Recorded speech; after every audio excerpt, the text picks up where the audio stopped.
All right, next up are our two students. And we have two students, two seniors from Liberty High School, Shea and Matthew, I think. Oh, excellent. You guys have come alive for us. So we'll let you go ahead and unmute yourselves. There we go. I can see you have. And go ahead and give us your input. Thank you. All right. Hi, I'm Shea Mulqueenie. I'm the Exec Board Treasurer at Liberty High School, and I'm here with Matthew. Hi, my name is Matthew Nonis. I'm the ASB Exec Male Senator for Liberty. So we're going to talk a little bit about the Spring Fling Week that we're hosting. It's going to be from April 4th to April 8th, right before our spring break. And the purpose is just to try and give the students a little time to relax before they go on their break. And we haven't had a whole lot of Spirit Days lately. So it's just a chance for us to have an opportunity to bring some more involvement within our community. Yeah, so during that week, like Matthew said, it's basically just like a fun, chill spirit week to go into before break. So we're really trying to focus on intentional acts of recognition for our student body and really engaging them. So one of our committees is working on mass marking. So we're creating various shapes like hearts and flowers and stars with each student's individual name on them that they can find throughout the week. And then we're also doing a scavenger hunt that kids can find these little prizes around school to go then get a bigger prize from one of our rooms. And we're also doing lunchtime activities for students so that they can have a relaxing time at lunch in between classes. So with that, we're doing cahoots and giving out lemonade, and we're trying to run a spike ball in our gym during lunches. Along with that, we're also going to have some more out of school events. So some of our students in the program have taken on a passion project, and they're going to be hosting a 3v3 March Madness tournament on the Saturday before Spring Fling Week. And we're also going to try and have an after school event that is either trivia night or we're going to be hosting a movie. Besides that, the other big event that we're hosting is something that we like to call backpack tag. And so we're going to be having these little tags that students will attach to their backpack. And the idea is that they'll be giving an assigned person that they'll go and chase around the school effectively. And the goal of this is just to have some more intergrade interaction and community, and people can just get to know more people around the school. Because after COVID, it's been kind of difficult to grow as a community in between the grades. So besides Spring Fling, obviously something that's going on in our district is the mask mandate is being lifted. So with that, our school is kind of concerned about how kids are going to like treat each other and how that's going to go with comfort levels of kids taking off masks or maybe leaving them on.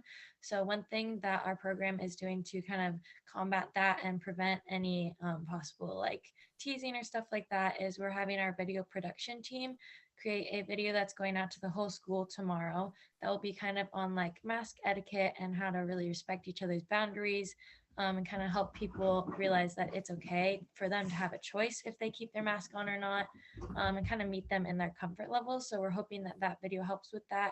And then we're going to be monitoring that throughout the next few weeks to see how it goes, to make sure kids are like staying nice and respectful to each other. And the final thing is that we are in the process of our ASB elections. We just found out who our exec board for the next year is going to be, who will be working directly with Ms. Munson, and like Shay and I are on the exec board for this year. Right now we're in the process of, we just received all of the applications for student body within each grade. And so those elections will be going on for the next 2 weeks, and we'll find that out just at the end of next week. And that's pretty much all that's going on within our school. We'll hand it back over to the school district. Thank you guys for having us. Well, thank you guys for sharing with us. I'm glad to hear both the effort you're making to be a little more engaging. I know that it has been kind of an odd start to a year, so I think the things that you're doing to add some fun to it is great. And the idea of your video around masking is good, because really we want to be respectful of everybody's choices, whether they choose to wear a mask or not wear a mask. That is a choice, and all choices are respected with that. So I appreciate you guys trying to help with that messaging and putting that out there and supporting that amongst your fellow students and your teachers. Great. Well, you guys are welcome to hang around for any part of our meeting. If you did want to give input at any part of it, go ahead and turn your video back on. So then you'd pop back up with us if you had a question or anything you wanted to comment on. Otherwise, we will let you go for the evening, and thank you very much for your input. Thank you. All right. All right. Now we're going to move on to public input. I'm going to start with a couple that are in the room, and then for anybody that's on Zoom, I'll come back, and Stephen, you can help me know if anybody has their hand up. This agenda, are we good? This agenda item is for community input on items not on our board's regular agenda. If you have input relating to a specific agenda item, please hold your comments until I request input during that particular agenda item. As a rule, the board will not respond to public input. I ask that you clearly state your name and attendance area, limit your comments to 2 minutes, and we will be using a timer. The board neither endorses nor censors any opinions expressed in public input. Please keep all comments civil and respectful. No comments or applause from the audience, but feel free to wave your hands if you want to show support. And then we will get started. And to be clear, for anybody that want to talk about anything related to like COVID, we do have a COVID item on our agenda, and that would be the right time to talk about any kind of mitigations or masking or anything like that. So we will start with Anya Meisner, and you can go ahead and say your name, so that we can get it correctly spoken. My name is Ayana Meisner from Issaquah High School, and I am beyond disappointed and frustrated to have to be here once again, speaking in support of Coach Doug Crandall. On January 27th, we found ourselves here for a third time, begging for clarity and resolution to this ridiculous situation. At that time, Director Moore told us, quote, "We need to continue to allow the internal investigation to continue, and it will wrap up, and we will be able to proceed from there." That was 42 days ago. I've been struggling to understand why this investigation is taking so long. It could have been fully resolved in a matter of hours, but your rationale for the investigation continues to change. It became more and more clear that the resolution isn't the goal. The goal seems to be that we'll just give up and go away. What other possible explanation could there be when you can't even decide what to investigate the coach for? It leaves me to wonder, where's the integrity in this mysterious process? When does someone step up and take accountability? How can the time and money spent on this fishing expedition possibly be justified? Who's going to advocate for our children, for our girls who continue to be stuck in limbo, forced to wonder what will happen as the seasons march on and basketball comes around again? What they want is to be a part of the impressive program that Coach Crandall worked so hard to create, a program that anyone would be hard-pressed to replicate, especially considering the rapidly deteriorating reputation ISD has in the sports community. And with the recent resignation of Skyline's girls basketball coach, the turnover cycle continues. Here we are, 94 days in, still no answers. The girls don't deserve this. Doug doesn't deserve this. It's time for someone to step in, put an end to this fiasco. Reinstate Coach Crandall and let all of us begin to rebuild and heal. Thank you for your input, and I see the hands waving. Thank you for that. I appreciate you. Ken Sunderland.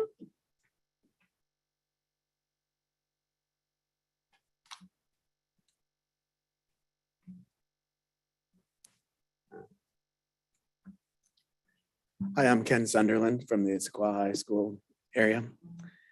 Well, here we are again. It has been almost 14 weeks since the Issaquah School District first put our IHS varsity girls basketball coach, Doug Crandall, on non-disciplinary paid administrative leave.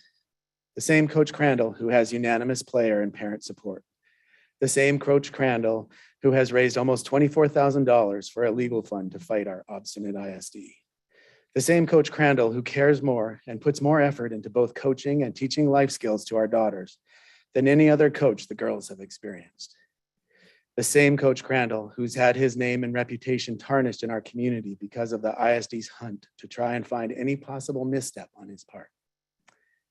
In all seriousness, how does it take 14 weeks to interview a couple of people so your bias investigation can be completed? It breaks my heart that you stole this season from our seniors. Yes, they did their best and ended just a few points short of competing at the Tacoma Dome. But Superintendent Thiele and this board allowed the district's HR department and legal representation to run roughshod over Coach Crandall and our RHS girls basketball program. It's my understanding the ISD may be paying 4 different lawyers in some capacity in this case. What a profound waste of taxpayers' money. How can you ask for more levy funding when you cannot responsibly spend the money our voters have generously allotted you in the past?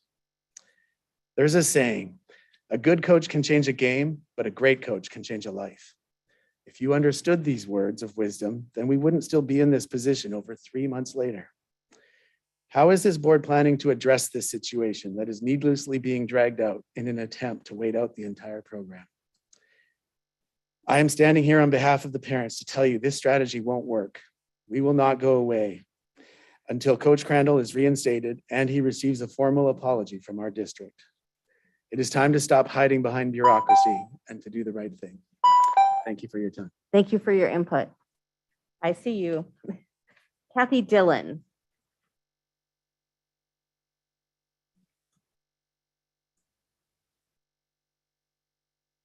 Hi there, I'm Kathy Dillon from the Issaquah school area, and I am also here to share what has transpired since the last time we spoke.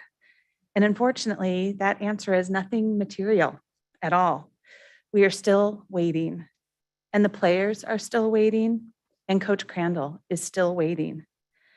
Ken, who just spoke, and I met with Andrea McCormick and Luke Andy, and they were great listeners, but couldn't provide us with any updates. We requested a meeting with Donna Hood, but we were denied that audience even after multiple requests. We focused our discussion with Andrea and Luke on suggestions for ways to improve this process for the future so no other team has to go through this, no other club, no other classroom. We hope that at least some of the items we suggested will be implemented, but we have seen nothing to date. So here we are. As you've heard, it's been nearly 4 months since Doug was suspended. Our season is over, but we have no closure. We have no idea what, if any, progress has been made regarding the investigation. We only know that after all this time, not even Doug has been interviewed or investigated. The entire girls basketball program at Issaquah is in limbo with no leader. Right now, we should be planning for spring training and tournaments and summer travel. None of that can progress because we have no head of the program. Doug is more than willing to step in and do all these things if he can just be cleared and reinstated. I would ask again, as we have done many, many times, please show some sense of urgency for this issue. I recognize that there are so many more important issues, so many critical issues going on right now, not only in the district, but in our state and in the country and in the world. We have such an active group of parents. Let us focus on some of those things to make progress forward versus having to continue to fight to get resolution on what should have been a very simple issue. Thank you. Thank you for your input. And I do see your hands waving. And I think that was all the input on this particular one. I hear your frustration, I do, but this is an internal matter. There are privacy and confidentiality concerns, and the investigation is going to take the time that it takes to do it right. And I know you don't like that answer, but this has to continue until we will get to a resolution. So thank you for your input and coming again here tonight. We do have one other person in the room, but it's about the mask mandate. So I'm going to ask that one be during our COVID update item. That's why I'm not going to call you right now. Is there anybody in the Zoom? No. All right. Then we will end this part. And Ron, if you can help me remember to get back to this person during the COVID update, I would appreciate it. All right. We are now on to the approval of the consent to what? Oh, sorry about that. Yes.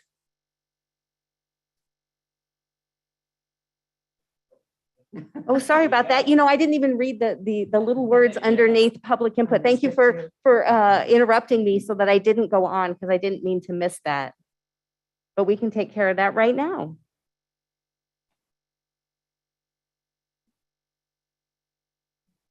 Good evening, Elena Sivadosan, Executive Director of Equity.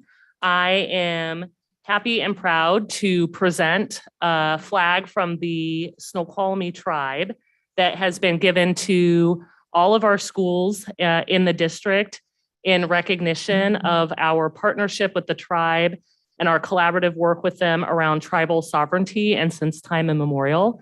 And so I just wanted to show the board what the flags look like. And then our plan is to deliver them to all of the schools in the district to be presented for all to see in recognition that we are on their tribal land. And so I'm having Andrea Yes. play Vanna White here and help me show the flag. Please, we'd love to see it. Oh. Oh, that's nice. Thank you. And so one of those will go to each of the schools? Correct. Each of the schools and then one at the district office. Excellent. Very nice. Oh, that's greatly appreciated from the, Oh, oh, wait, hey, wait. can we ask a quick favor? If you guys come over this way a little So bit. that we can see it on the all video. of the tens of thousands of people watching at home will Okay. see. Yeah, you gotta No, go gotta more, backwards. go in front of the, No. towards us, right in front of the podium. There you go. Yes. Oh, nice. There we go. Now we got a shot of it. Yeah. Excellent. Oh, thank you. And thank you to the Snoqualmie tribe for providing that to the district and they've all of been our schools. A great partner. Very nice. All right. Now, anything else in public comment? We're good on that one, right? Yep. Okay, thank you. All right, we got that. All right, now we are on to approval of the consent agenda. I move the consent agenda be approved as presented. Second. All right, all those in favor of the consent agenda as presented, please say aye. Aye. Opposed? All right, the consent agenda is approved. All right, are there any changes to the regular agenda? There are none. All right, then we will move on to Music in Our Schools Month. And how will we have this little presentation? Oh, here we go. This one's virtual. Excellent. And Oh, Stephen, yeah. are you unmuting? He's working on it. He's working on the unmute.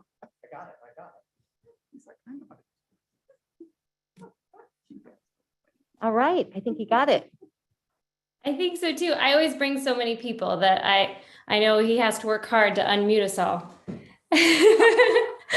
Hi, my name is Dale Walters, and I am one of the music teachers in the Issaquah School District. I teach at Sunny Hills Elementary, and today we are celebrating March, which is Music in Our Schools Month. And I wanted to have a couple students share a little bit about their experience in music.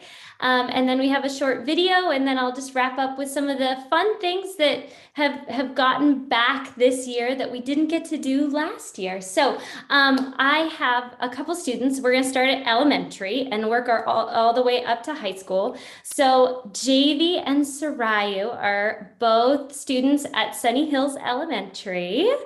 There's Sarayu and there's JV. So they want to share just a little bit about music at Sunny Hills. Hello, my name is JV and I go to Sunny Hills Elementary. Music in Sunny Hills is really fun and entertaining. We've learned the xylophone, drums, and currently we are working on a musical called Pirate, and we're doing choir, and it's really fun and enjoyable. Hi, I'm Sarayu Al-Naini. I go to Sunny Hills, and I also think that music has been a really fun experience. We've learned a lot of instruments, and it was just really fun, and especially working on in the musicals this month. And yeah. Thank you, you too. Our next speaker is Heidi, and she is from Beaver Lake. Hi, I love orchestra. I'm in it this year. I've been in it since 6th grade, and I play the viola. I've played it for almost 3 years now. I love how in orchestra we can look at a few black lines and dots on a page and create a song that can tell a story, that can take someone into another world with its different elegant rhythms and beats. Each instrument section in orchestra has its own strengths, and each adds something to a song that the music just wouldn't be the same without. When we perform at school concerts, I always get so excited to show my family what we've been working on and to get to perform a beautiful music piece for them. In orchestra, we are always doing fun activities, such as next trimester, we'll be working on composing a piece on our instrument and working in a music program called Soundtrap to make a podcast, which I'm looking forward to. We also recently had a huge opportunity to go perform at the WMEA concert in Yakima, which was an experience that I'll never forget. We worked so hard to prepare in time for the WMEA concert and were able to play 7 stunning pieces prepared in the time of about a month, and I'll probably always remember all the great memories I made from that experience. I've had a wonderful time in orchestra, whether we're doing a fun bowing exercise or practicing for a concert, and I think that it's a fantastic program. I've learned so much, and music is such an important part of my life, and learning how to play the viola and coming so far with it is something that I'll always be so grateful for. Thank you, Heidi. And our final speaker is Trixie from Liberty High School. Hi, my name is Trixie. I'm a senior at Liberty High School, and I wanted to take some time to talk about my experience in orchestra program. I've been in the orchestra program for 6 to 7 years right now, since 6th grade. And I feel like as someone who's going to college next year, I feel like orchestra is something that's been unforgettable for me. I've learned a lot of skills like teamwork and how to communicate with everyone in the orchestra. I've learned about leadership and a lot of discipline with practicing and getting to really learn all those notes. Orchestra has also given me a lot of mentors. For example, all my orchestra teachers, Mr. Dalpez and Mr. Schumacher, have been such good mentors for me, and I feel like I can really confide in them in anything outside of orchestra. And I feel really validated being orchestra, having people listen to me and just listen to other people. Such a valuable experience I've been given. I really appreciate orchestra, and I feel I've learned so much from being in the program. So thank you. Thank you, Trixie. And thank you to all of my student speakers. Thank you for taking the time out of your schedule to speak about what music means to you. I have a short video to show you, and I'm gonna try and show it.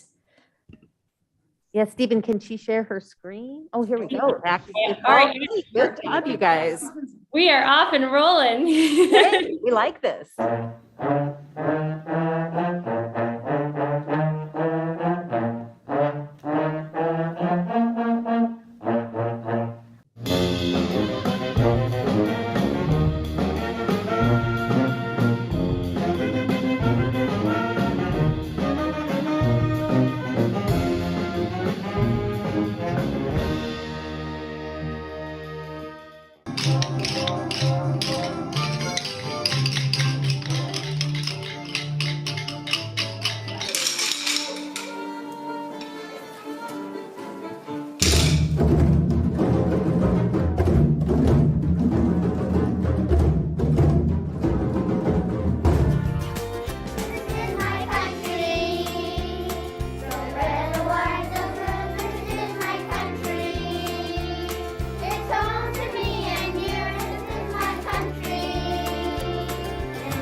Hi everyone, my name is Maddie. I am an 8th grader and I'm in choir. I've been in choir since 6th grade, and I highly recommend choir because it is such a positive environment, and I love all the people in choir and I love the songs we sing.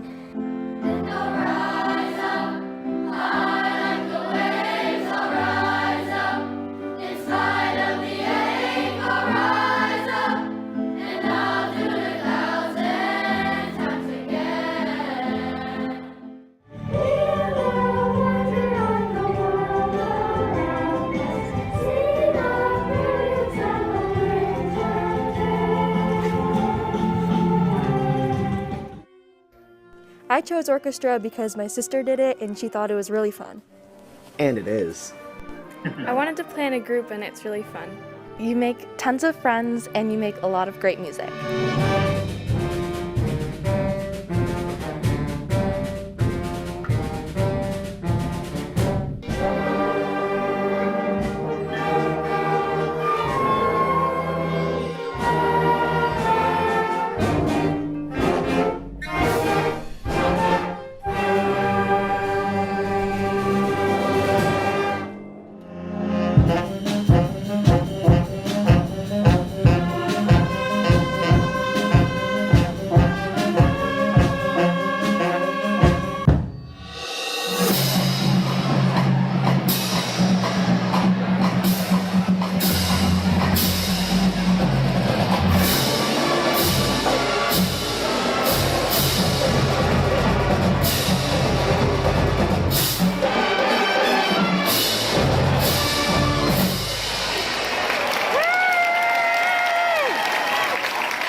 Oh, that was wonderful. I loved the full range of the musical arts, from the choir to the orchestra to the band to the marching band. We had jazzy music.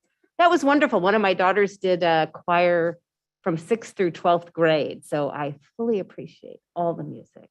Yes, music happens all over our district, and this year we get to bring it back as we are. So 2 big idea grants were granted from the Issaquah Schools Foundation for music programs, one at Liberty High School and one at Sunny Hills Elementary School. From the elementary schools, as of January, 11 of the schools have choir back. So over 500 students are participating across the district in different smaller choirs this year. So normally our numbers are a lot bigger, but before school choirs. And middle school and high school have started concerts again. As you heard from Heidi, they're going to All-State. And so we're all excited for all of the fun things that we're doing and all of the fun things that we will get to do in the future. Excellent. Well, thank you so much for coming and sharing. And actually, sort of in that vein, Dr. Gallinger, one of our board members, excused himself so that he could go to his daughter's concert. So it kind of fits in that line. So thank you very much. We appreciated hearing the music. It's very uplifting, and it's fun to see the kids out there participating in these activities. Yes, no, we're super excited to have you. And of course, there's always an open invitation out to the school board members for anytime you want to drop by a music class, do a dance, play a drum, pick up an instrument or 2. It would be lovely to have you there. Well, thank you. We will all keep that in mind. Okay. All right. Thank you. Good night. Good night. I think that video should have a place on our website should. somewhere. Oh, yeah. Does it? Out through the, yeah, it should be promoted somewhere. Because it's kind of awesome. It was very cute. Yeah. Excellent work the kids are doing. Yes. Oh, Marnie, I'm sorry. Yeah. First of all, music is always at the core of so much of my life. My husband and I met because he was in the orchestra and I was in the choir. That's how we met. But I did want to say I'm really concerned about the fact that with some of the COVID mitigation, students haven't learned about band or orchestra going into, they haven't been able to do the same 6th grade or incoming 6th graders. So for the 5th graders to be able to touch and feel the instruments, try to play them, those kind of things. And so I think there's been a real hit to our program. And so it's harder for them as 7th graders this year. So like last year, without having any access, it was really hard for a 6th grader coming in as a 7th grader. It's been really hard for them if they've never touched an instrument before. Typically by 7th grade, they have a little bit more knowledge. And then, so I'm concerned about the program. I'm hoping that we are finding ways to make sure that we're reaching out to families of 5th graders this year, that they really get a chance. Music affects so many parts of your brain. And if you're having reading struggles, learning to read music helps you be able to read what's the words on a paper. If you're struggling with math, there is a certain mathematical code to music. It helps ignite all those pieces of the brain to really be able to help our program. So like Dale was saying, there's been some hits to the number of students being involved in music, and that breaks my heart. I know. Hopefully that will pick back up. I don't know. Did you want to add anything? I see Jason there. Just real quickly, to Director Moraldo's point, my name is Jason Morris, Exec Director of Middle Schools. We're right in the middle of our spring class selection process, and all the middle schools have hosted parent-student musical instrument nights and activities to get students into the buildings to give those experiences. And then we've been doing outreach to our elementary programs because, like was said, we're interested in always growing those music numbers and really building those programs. I don't have all of the data of who has signed up because the registration process is not closed. A couple of principals I've spoken to have said that they've been very well attended. So I'm really holding out hope that we can boost those numbers and grow those programs because they are so important for so many of our kids and families. So we'll be keeping an eye on those numbers and trying to get as many kids into those music and performing arts programs, and other visual arts as well. All of our electives are important, but we do have some pretty special music programs. So it's nice to see kids involved. Great, thank you. All right, anything else on that one?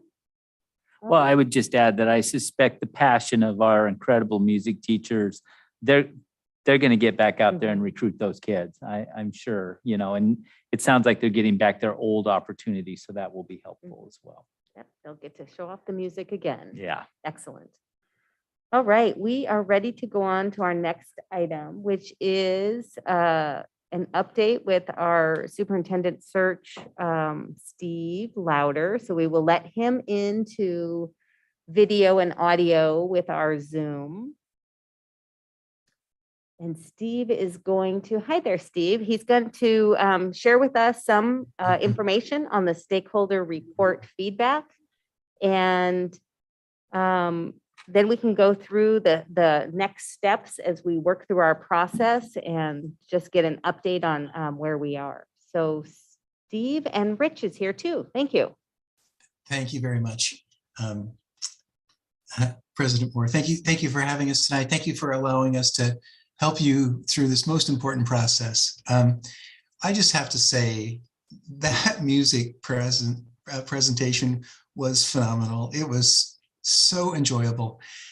After nearly 40 years in education, I still get such a kick out of seeing the students perform and sing and play their instruments. It kind of tears me up a little bit. I'm probably getting a little old and maybe a little bit of silly about that kind of stuff, but it just makes me feel so warm and happy to see that.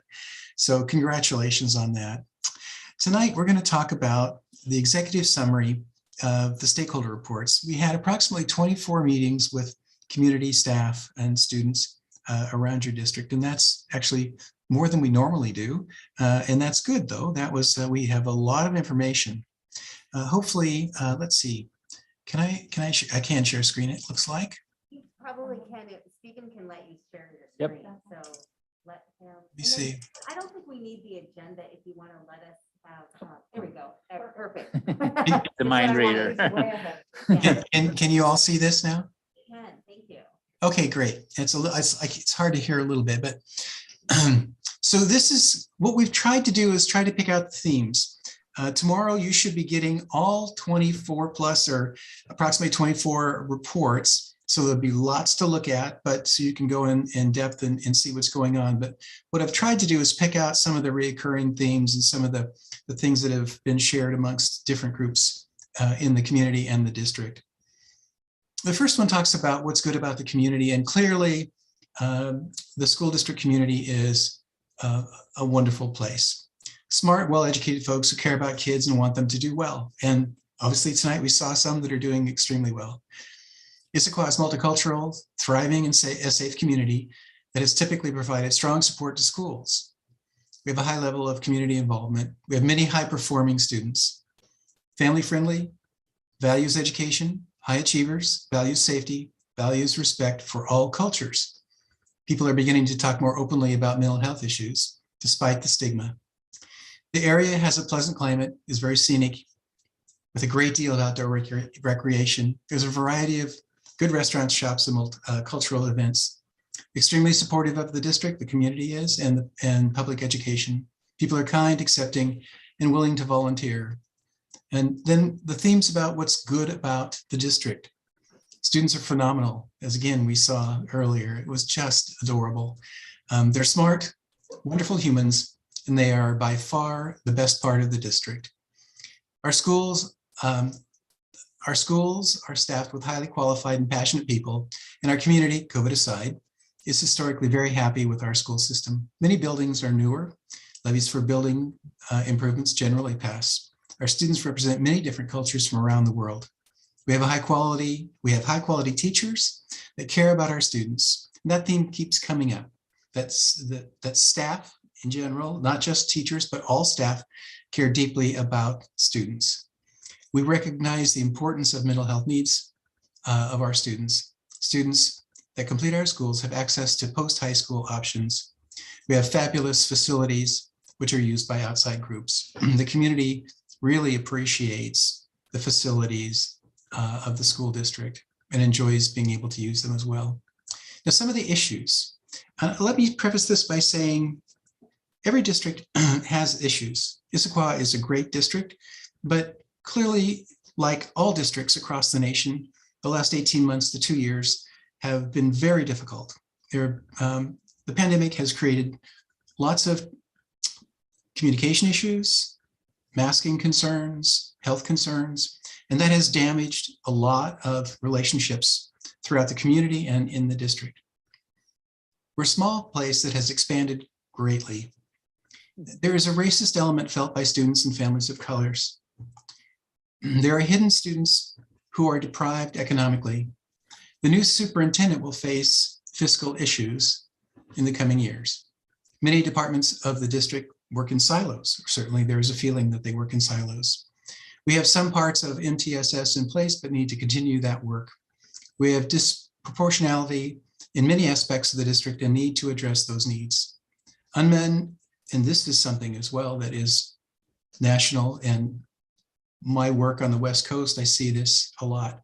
Unmet mental health needs are significant barriers to academic growth and success. Students are feeling they have a lot of concerns about what's happening with COVID, the masking, the lack of interaction. It's a burden. Students will tell you that we are back in class. Many of the adults think things are fine, they're not. And that's not a direct quote, but that's a quote from some of the students. The culture in our district is suffering. How employees treat each other is challenging and should be reined in. People need to be called out when they act unprofessionally. Over the last 2 years, the district has hurt the relationship with staff and community due to poor communication and confusing guidance. By the way, that is a common occurrence across the nation, and I see it in many of the schools we work with on the West Coast. There's a feeling among special education families that their students are not well served by the district. There are those in the community who feel that the equity work has gone too far. Conversely, there are those who feel it has not gone far enough. What skills or qualities or characteristics should the new superintendent possess to be successful here? The ability to clearly communicate on a regular basis to buildings, staff, as well as the public. Analytical, the ability and experience to find efficiencies in staffing and programs. A person who is approachable, values all staff, there's a missing part there, and is approachable and, a good communicator. I apologize for that. Active listening skills, a willingness to listen to input from all stakeholders. Fearless in the face of conflict, someone who is not afraid to make a decision and stick with it. We need a visionary, a strategic thinker, a superintendent with exceptional relationship building skills, especially in this time when people feel there is a breakdown in relationships because of the pressures of COVID. A successful history of implementing successful systems, understanding of how to meet the diverse and changing needs of our district, an experienced educator who can make large systemic change, a visionary leader, equitable, someone who understands and is able to teach differences between equity and equality. A leader who can bring both sides of the equity concern together. We need a superintendent who can make tough decisions, a leader who holds people accountable for their actions, transparent, personable, honest, approachable, friendly, and student-centered. Those are the keys to the things that I believe you'll find in the full reports. President Moore, I would say too that this is a wonderful outreach to the community and your staff and students. This will provide your next superintendent very important information about things that need to be done in the time that that person is your superintendent. There's a lot of work to be done. There's a lot of good that has been done and will continue to be done. You are a great district, and there is righteous work to be done. That is a summary of the kinds of information and report that we have heard throughout your community and district. Mr. Parker, is there anything that you think that I've overlooked? Oh, they got to be let. I think they have. Yeah, there we go. I had to get the mute off. Yeah. No, I'd probably just want to reiterate that what I heard in almost all of the groups when we talked about the concerns had to do with the communication, closing the loop on things that had been started. There seems to be these voids where stuff starts and it doesn't get communicated out what the outcome was. So people feel somewhat disconnected because of that. And I think the other thing was that also came out was the needing a strategic plan or some type of systemic approach to bring all of the schools, all of the programs together and moving in one direction. Seems like you have a lot of great programs, but some of them are very, like islands of excellence and somewhat isolated. That's it. Thank you, Mr. Parker. President Moore, do you have questions for us? Yeah, I'll open it up to the board for questions. As Steve had mentioned earlier, he did send me all the raw data that goes into this, which I will then send to you after this board meeting. I did not want to send it before because I wasn't really trying to get you to look at it before and didn't want it to be overwhelming because it's a bunch of files. So I will forward that on so that you have all of it and you can look at it at your leisure. But at this point, if you have any questions or any probings over this part, fire away. Oh, Sydney. Sure. And I guess maybe it's about that last point about closing the loop. So this summary, which is great and I think super helpful, what do we do with it so that people have a sense of what came out of what is a pretty significant engagement event? So is this, I think, I was the proponent of how do we build the forward-facing communication to say just where are we in the process? I don't know if it's appropriate that we would share some of these artifacts along the way so people can see what came out of it. But I do think on that point about closing the loop, we've historically, I think, over-depended on, we talked about it in the board meeting. So I would like to figure out how we do those updates along the way of what came out of those discussions. Is there any reason we couldn't put this executive summary onto the webpage related to where we are in our process? Is that a question for me? Yes. Oh, I'm sorry. Yes, absolutely. Districts will often put all the reports plus the executive summary, but it's your choice. Okay. The reason we do this is it gives us information so we can try to find the best fit. We talked about this before.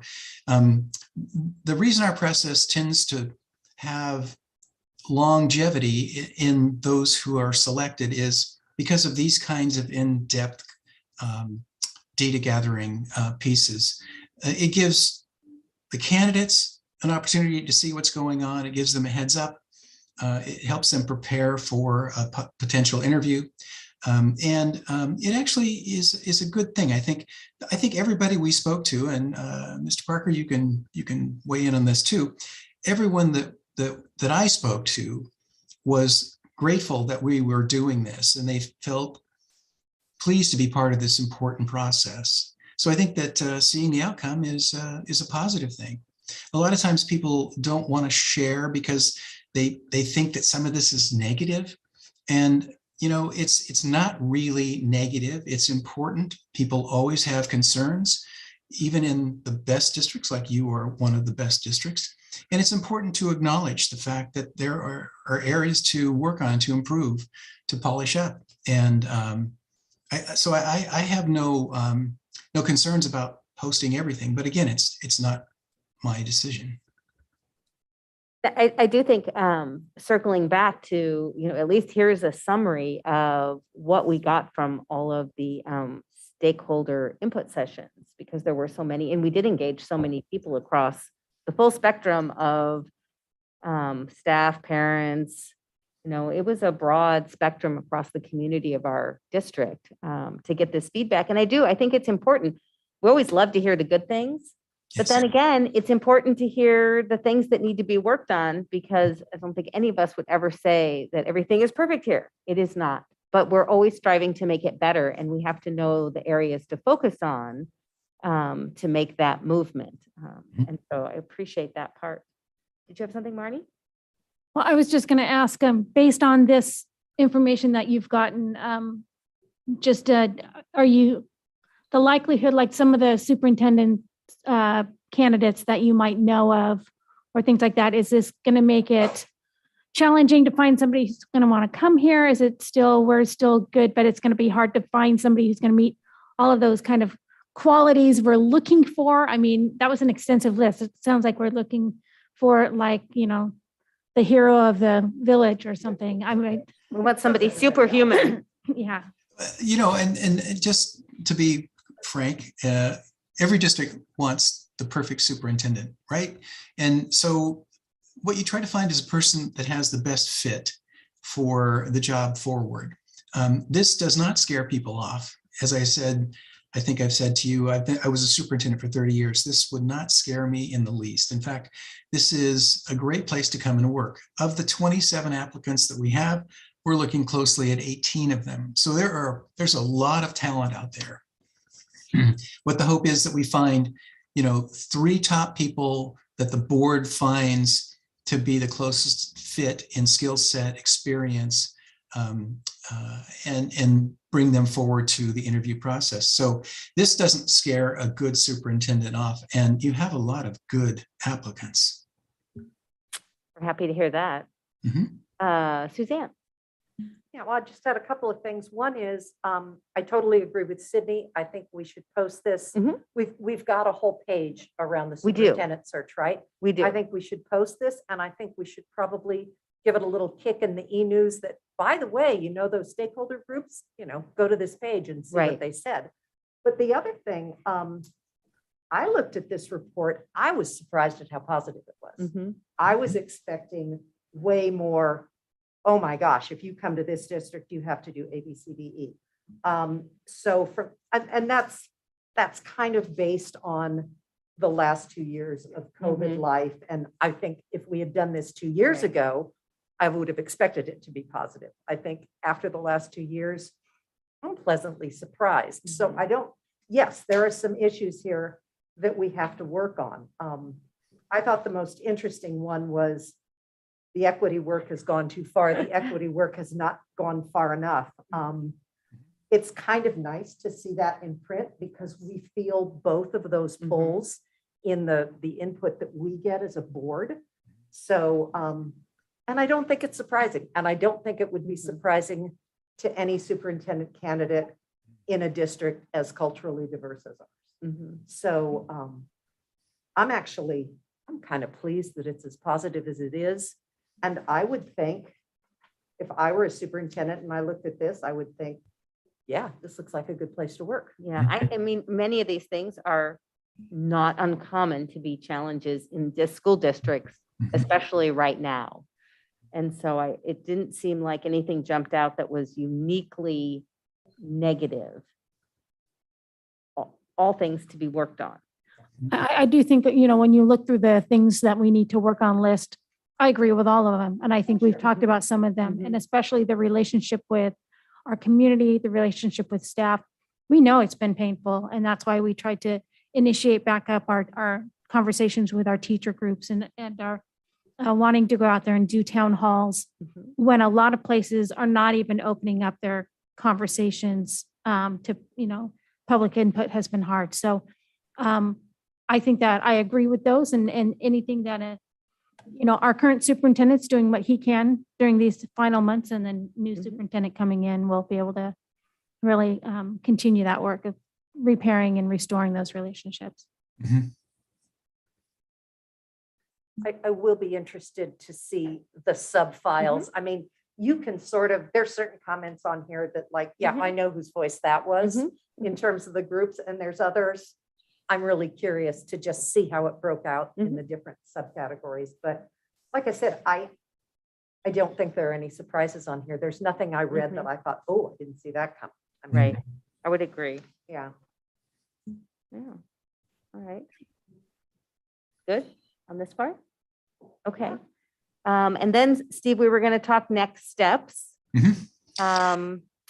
I did share with the board the fact that where we were headed, we want to do a form of putting the candidate before the public, but it's both challenging in having a large group setting if it was in person, because so many people are still wanting to be potentially through video. So what we came up with, especially to be efficient and being able to have it be as expansively available to the community, was having Steve interview the 3 candidates to create a video. And I had sent out what would be the questions that would be asked. And then those videos, and we're just using 3 as our sample because that's what we're using as our planning for our finalists. And those videos would be put up probably March 21st so that all of the community can see the 3 candidates. And then there would be a SurveyMonkey link where they could provide feedback. So we would take any feedback on those questions, but that's where we were landing to be able to have our candidates out available to the public to see, but it would be through these videos.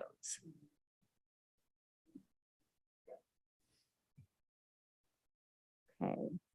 And then at the same time, we're also, unless there's any feedback on that part. Not feedback, but maybe just a logistics question about the videos. From a question standpoint, how long do we expect these to be? Are we hearing from the person for 2 to 3 minutes, 10 minutes? I don't have a sense for how long we think.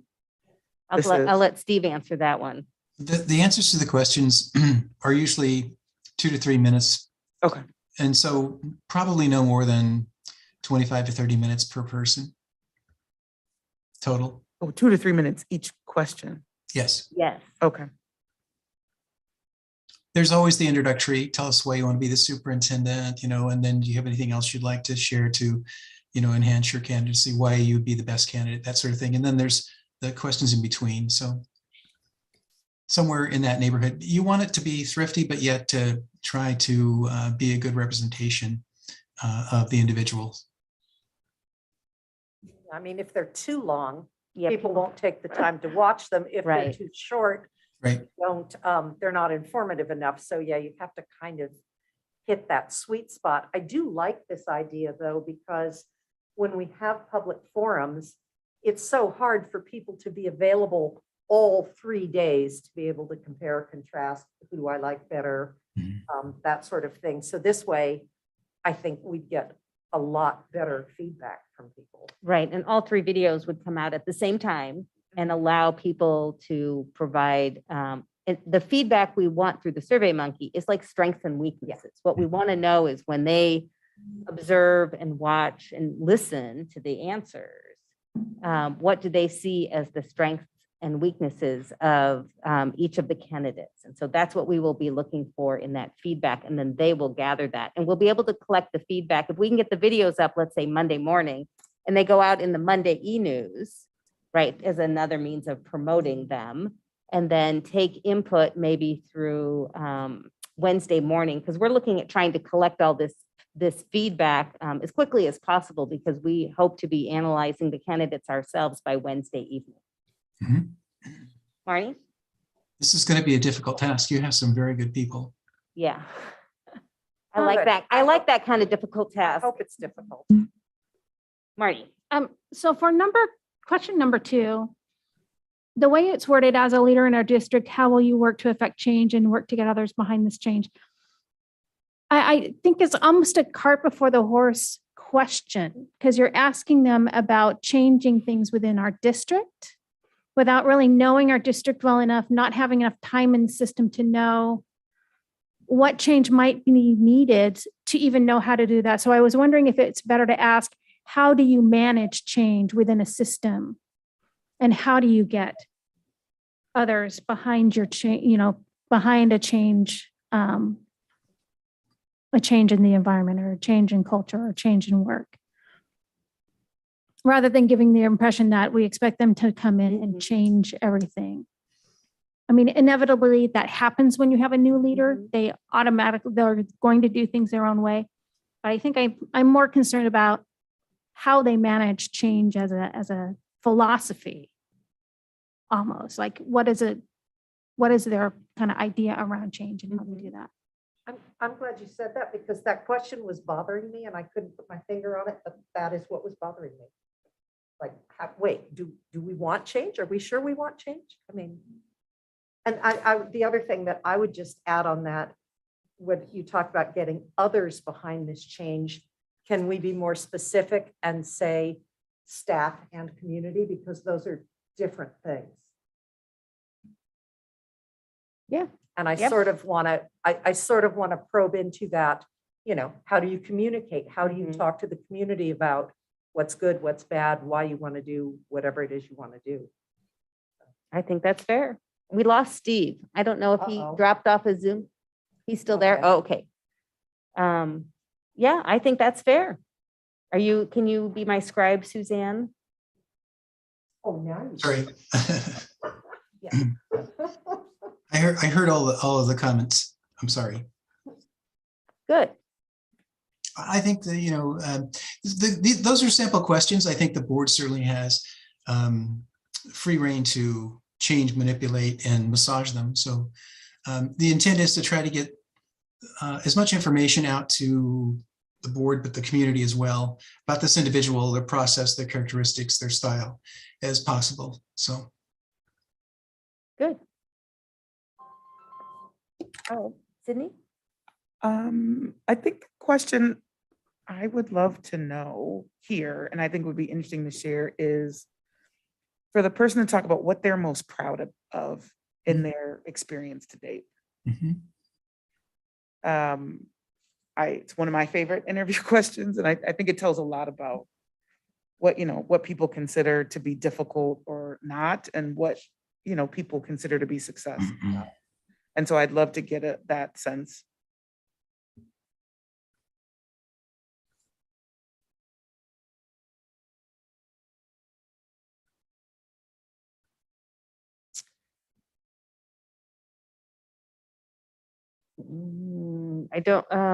I mean, that would be fine. I don't know how to work it into any of the existing questions. I don't know if we throw in an additional question. Well, with at it. 25 minutes, you're going to need at least double this amount of questions. Well, I wondered that too, because I think he had more of a, because there is only 4 questions on this list. So even at 3 minutes each, that's only 12 minutes.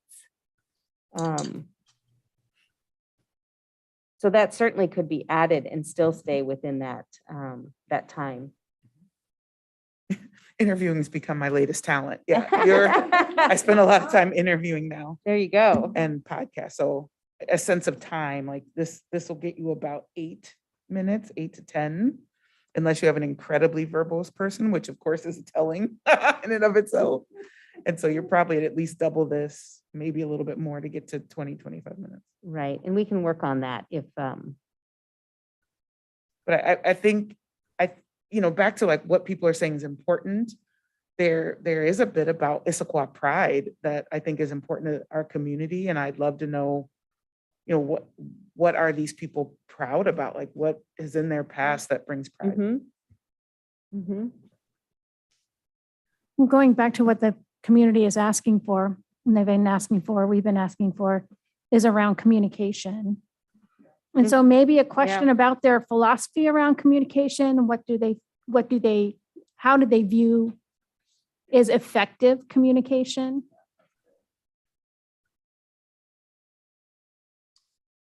May I add that rather than just to leave it as what do they view as effective communication, say, what do you view as effective communication and how have you implemented it in the past?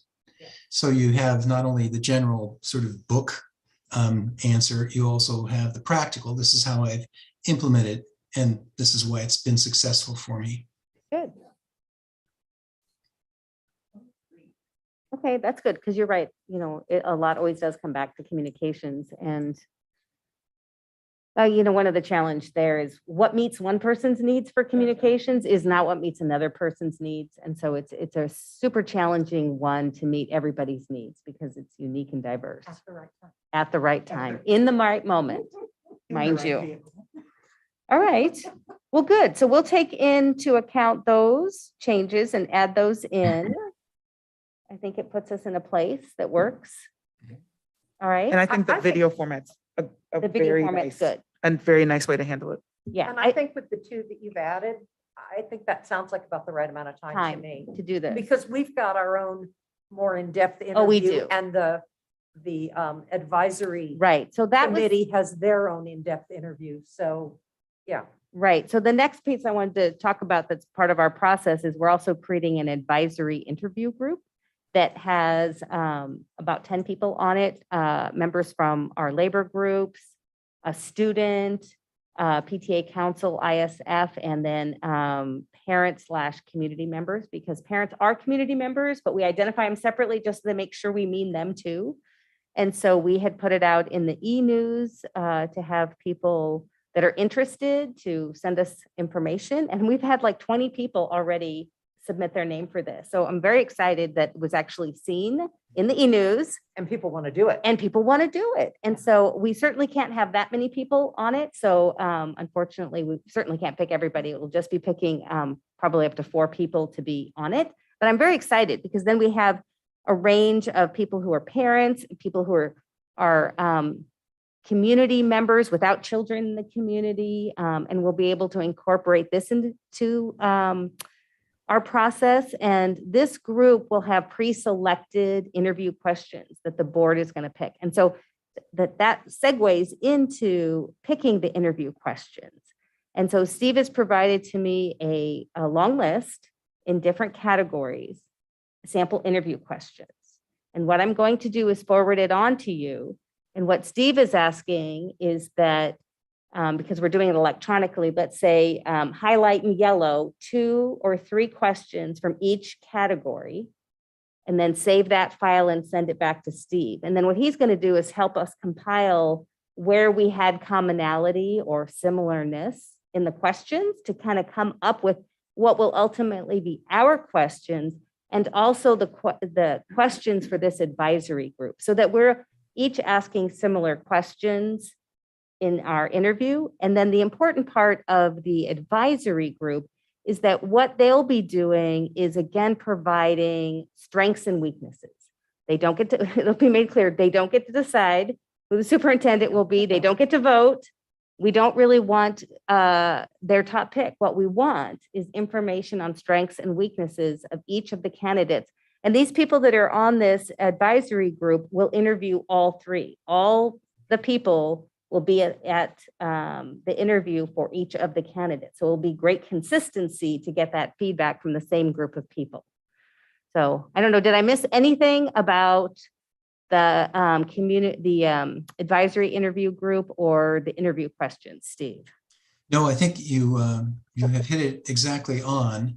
The consensus report will be drafted by your is it Dr. Hood? Is that correct? And Donna Hood. Yes, and then that will be sent to the board for their deliberation. So we'll have the feedback from that group.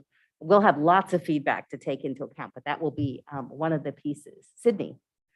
On the advisory group interviews, when they're providing their strengths and weaknesses, they're, I guess my question is, they're doing that individually, is that correct? So like I individually am providing my strengths and weaknesses, and then there's a compilation, or is that group getting to some level of consensus among them, or how does that work? Yes, that's exactly correct. That the latter is correct. Each individual will have their own perceptions of strengths and weaknesses, and the facilitator will develop a consensus report. There could even be a minority report if there are some that have very strong views, which is fine too, because it's all goes into the mix for the board's deliberation. And it's a bulleted report. It's not a narrative. It's just candidate A. Strengths are A, B, and C. Weaknesses are A, B, and C. So that information is then put into your discussions for your deliberation. Did that get to what you wanted? Okay, good, good. Yes. I think that's going to be really interesting too, because that's a step that it would never even have occurred to us to do 15 years ago. But but I like it. I think it will give us some in-depth feedback from people other than the board, as well as just the general survey monkey feedback that we get from the masses. So I think we're going to have a lot of data and information, maybe too much. could but be. Hopefully it's going to all be good. Right. But I mean, to us, it's the effort to hear from the community, right? We wanted to hear from the community to come up with what does the community see as the good and the challenges, and what do they want to see in a superintendent? And we want to put the people before them and get some feedback. Ultimately, it is a board decision. Clearly, the end result is it is a board decision to select the superintendent. But getting this feedback will help us be able to make that evaluation. Who gets to choose who's on this committee? Oh, wait, is that Harlan? That's Harlan. And can anybody tell me what he said? Who's on the committee? So Who gets to choose the 10 people? Oh, who gets to choose the people? So we have been collecting names. So we have asked for 3 names from like IEA and SEIU and the principals group. We have arranged for a student. And then we have asked both PTSA Council and ISF to give us multiple names to choose from. And then we have asked for parent/community members. And the idea being, so this is difficult to make it a board decision because the board is not back together. So Suzanne and I have been working on this as we have been working on this process throughout. And to create a balance within that group that's interviewing. So we want people that can represent all quadrants of the district, kind of all levels. So it depends. Our candidates, we're trying to arrange where they will go out and visit a school. And if that principal, I wouldn't want that principal on the interview, if that principal is also going to be hosting a tour. And so we're kind of balancing all of those things to get a mix of people and spread out the interactions of these candidates with people in the district. So as they also have their interview day, they will meet with different groups, and those groups can provide feedback as well. So I don't know if that answered your question.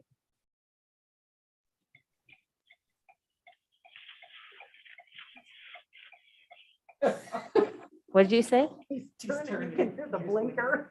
Oh, Yeah, turn signal. Sorry, can you hear me? yes, now we can. Sorry.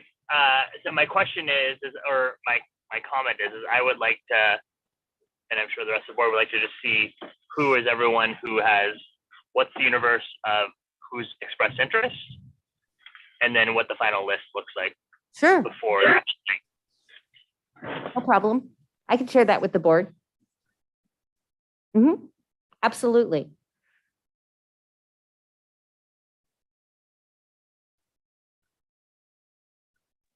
That was my only question. Okay, thank you.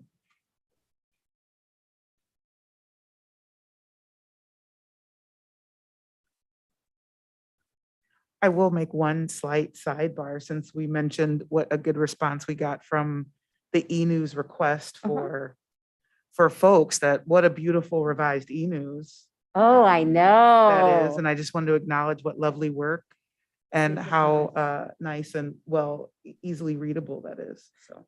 And their new format is so nice that with an hour to deadline to put out their e-news, Suzanne and I were able to get that blurb in asking for that community member input. We were able to reach out to communications, get them our blurb, and they got it in there with like literally the hour before it went to press, in the sense of it going out in the e-news. So it makes it much more adaptable or flexible, and it looks great. Yeah, so thank you to communications for that, because we know that had to be stressful. We were stressed. I would just note, the rebranding is no longer e-news, it's the Issaquah 411. Oh, I know. We have to use the right lingo now. Issaquah 411, yeah. And it is clever. Yes. Yes, that is true. I'm gonna have to work on that one. to change I mean, that. technically it is an e-news, No, but but it's we are branding it as the Issaquah 411. nice. Good. All right. I like that. Will we have to explain to people that 411 used to be a service Well, dial? yeah, You so know- funny, Sydney. Like, I don't know, said I'm the just same saying. thing. As people know somebody that? of my vintage, I know exactly that 411 is information, but 411 happens to also be our district state is. district No, I number. know, but Yeah. that would be a fun little thing to put out in the Issaquah 411 is a people know little that. vintage piece about, we used to have to dial 411. Yeah. Seriously, you calling me vintage? I used to have to dial. Oh, I remember 411. this. I asked the same Popcorn. question, Sydney, so it is cracking me up that you asked that too. That's funny. Because I'm a bit more vintage than you are, and so I had the same thought. All right. Okay. All right. Any other questions? I think I kind of covered most of the rest of the process. Steve, anything else? No, I think that's it. Your interviews, presentation of the finals to the board on the 16th. Yes. And then interviews 21st, 22nd, 23rd. Then your board deliberations on the 24th. And the 23rd. Yes, I'm sorry. 23rd at 7 and 24th if necessary. So we'll be trying to plan for all contingencies with this, since I can't know exactly what the needs of the board will be as we go through the process. Correct. Right, and I should just add, because I know Anne's been working her tail off on this, to try to set up the schedule of the interview day. Where does the candidate have to be when? Who is going to be, for lack of a better word, the handler during that portion of the day? We have set up tours, all admin, students. Two of them have an interview and lunch with the board, and one of them has an interview dinner, and that was just because of board scheduling. I'm skipping a couple of things, Yep. but anyway, it's laid out to the half hour. And this was no easy task. This woman worked for hours on this. So I just have to throw that Thank out you. there. Thank But you. Thank you. I do think it looks good. Yes. I mean, I think this person, it's going to be kind of a whirlwind day, but by the end of it, each of these people is going to have a pretty good idea of what Issaquah is about.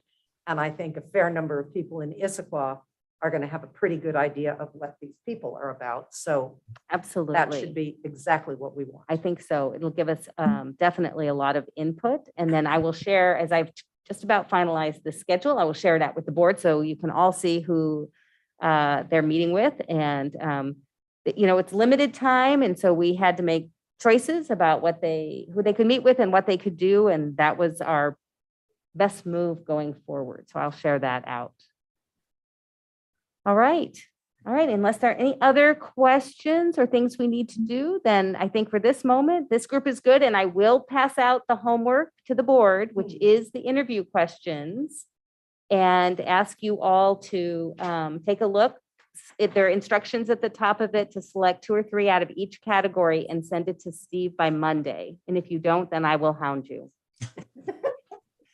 One last point of personal privilege. I would just like to say thank you to Ms. Ganbari. She's been absolutely wonderful to work with, and you are very lucky and fortunate to have her serving the district and the community. Oh, do we know this? Thank you for pointing that out. Yes. She's been a tremendous amount of help getting all of this organized and people into rooms and into the right places and rearranging people. So we too appreciate all of Diane's help. Thank you. Yes, thank you. Thank you. All right, well, thank you. And I will talk to you later, Steve, and we'll go from there. All right, thanks, Steve and Rich. All right. So I'm glad that's feeling like we're getting real set here on this. I'm excited to get this one buttoned up. All right, our next item is a COVID mitigation update. And so what we will do is we have done at other times, we will give you a chance to give us an update. Then I will go to the public comment. I see I have 2 names here that must be in the room. And I will also check and see if there's anybody on Zoom that has any comment after you give your update. And then the board can also at that point ask any questions. All right, thank you.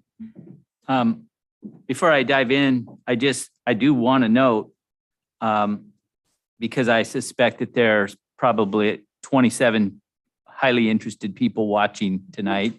Issaquah is an amazing community. It's not only just a beautiful community and its physical beauty and everything. It's an even more incredible school district with an amazing staff and students, and truly an outstanding school board that has stayed consistent during a very long period of time and a very challenging time. So having heard all of that and the input and know all the work that you're all going through to identify my successor, I am just a very interested community member, like thousands more in this process. But, you know, I want it to be in the record that this is a great place to live and work. And so I would encourage those candidates to take a serious consideration. Thank you. Okay, so COVID-19 mitigation update. By now, I'm sure everyone is aware that as of the end of the day tomorrow, 3/11/22, the statewide face covering or mask mandate will become optional. I will note that this comes almost 2 years to the day from when our public schools in Washington state were closed to in-person learning. And then we were able to reopen first to limited hybrid learning, and eventually our return for this school year to full-time in-person learning with COVID mitigation procedures. Change has been a constant during the past 2 years of this pandemic. I will note the Issaquah School District will follow public health guidance and masks will become optional. We have received and reviewed the new guidance from the Washington State Department of Health and Seattle King County Public Health. We've sent out communications informing our students and staff of this pending change. And I loved hearing that the students are also communicating at Liberty High School tonight. We sent out a joint message between the Issaquah School District and the Issaquah Education Statement earlier today. Our PBSES coaches have been providing teaching tools and information on honoring mask choices that our teachers and our schools can use to help communicate this message more effectively out to the students and staff as well. So a lot of communications have been going out, communications directly from me to the staff, to the community. We just wanted to make sure that everybody is prepared for what's coming Monday morning. In these communications, we have been stressing that we must all respect the individual choices regarding the wearing or not wearing of a mask or face covering while at school, on a school bus, and on school district property. It is important to note that many COVID mitigation procedures will remain in place or be modified as a result of the new guidance. For example, students will still be required to wear a mask when entering a school health room or a COVID isolation room. Of course, we'll have masks available so that they'll be easy to do that when they come. There are other mitigation procedures as well that are being covered in our messages to students and families. There are still some outstanding questions we have with public health about the new guidance, and we will update and communicate out all information as we learn more. But by and large, we've got the messaging out. Everything is moving and getting in place. The decision to make this change to our COVID mitigation procedures has been informed by the Center of Disease Control, the Washington State Department of Health, Seattle King County Public Health, as those agencies have observed the significant and even dramatic drop in COVID-19 cases, hospitalizations, and deaths in our nation, our state, and region. And now we are transitioning into the next phase of this pandemic. This is very good news from a public health and an education standpoint. So we're excited at some level, but we recognize the challenges too. But I think it's important to note that our staff has done an amazing job with COVID mitigations. Our community has done an amazing job with high vaccination rates, with honoring the mitigation procedures with fidelity. And I think it has helped us. It has probably kept many, many people in our community healthy through this. And I can't say enough about all the hard work that our staff, students, and families have done so that we could be open every day, full-time, since the start of this school year on August 31st. So the important thing for us was to get the messaging out as soon as we were getting it and could decipher it, and putting out messages again to all the stakeholders so that people are prepared for this mitigation. And again, the most important thing is that we honor and respect the choices that people make regarding mask wearing as we go into soon will be just the last third of our school year. So I do have obviously our district COVID supervisor, Deputy Superintendent Dr. Josh Alme is available for questions as well. Josh has been living this world for 2 years now. But if there are any questions related, we're happy to take them at this time. Okay, I think we'll start with public input, but before I do, I just wanted to mention so that it's in the audio that Dr. Gallinger walked back in and before this item, and so he has rejoined us because on the camera, he's not on the camera, Stephen. You can zoom out of us. There you go. I know. And then I realized, oh, he's not up there. I said, people can tell, but they can't tell because they can't see him, but he's back. So we are going to do public comment and then we'll come to the board for any questions or discussion about it. So the first person is Barnali Basu.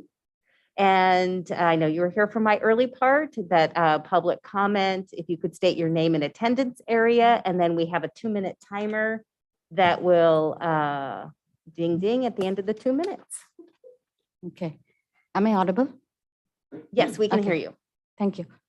I'm Barnali Basu, Maywood Middle School. So first of all, thank you for taking the right step of removing mask mandates. And also thank you, Superintendent Thiel, for addressing it. I appreciate it. However, as a parent, I'm extremely concerned about possible bullying and shaming of kids that will choose not to mask. I hope Issaquah School District will send out sufficient directions and guidance to all schools about equal treatment of all kids, masked or unmasked. I do hope that ISD will maintain a uniform policy toward any bullying or shaming to whomever it might be. I do hope that all ISD staff will uphold these standards and take appropriate measures if and when any child is humiliated or treated differentially for their mask choice.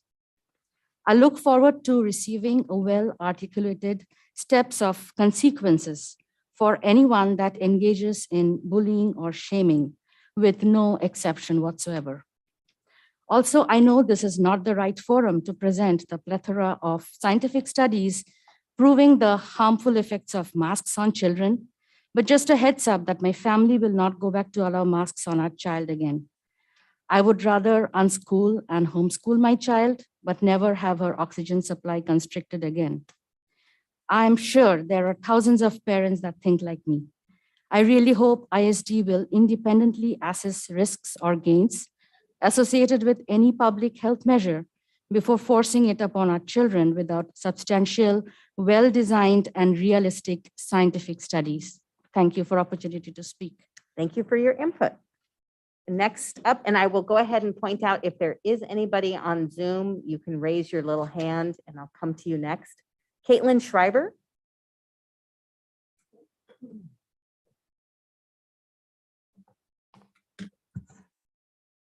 Thanks for the opportunity to speak. My name is Caitlin Schreiber and I'm in the Skyline attendance area. And before I go on to the subject today, I do, since it is, we've been talking about music, I do just want to recognize and appreciate all the music teachers in our district. My sons have definitely experienced wonderful opportunities through music. And in fact, my son and my son's friend were both in the 5th grade musical at Sunny Hills.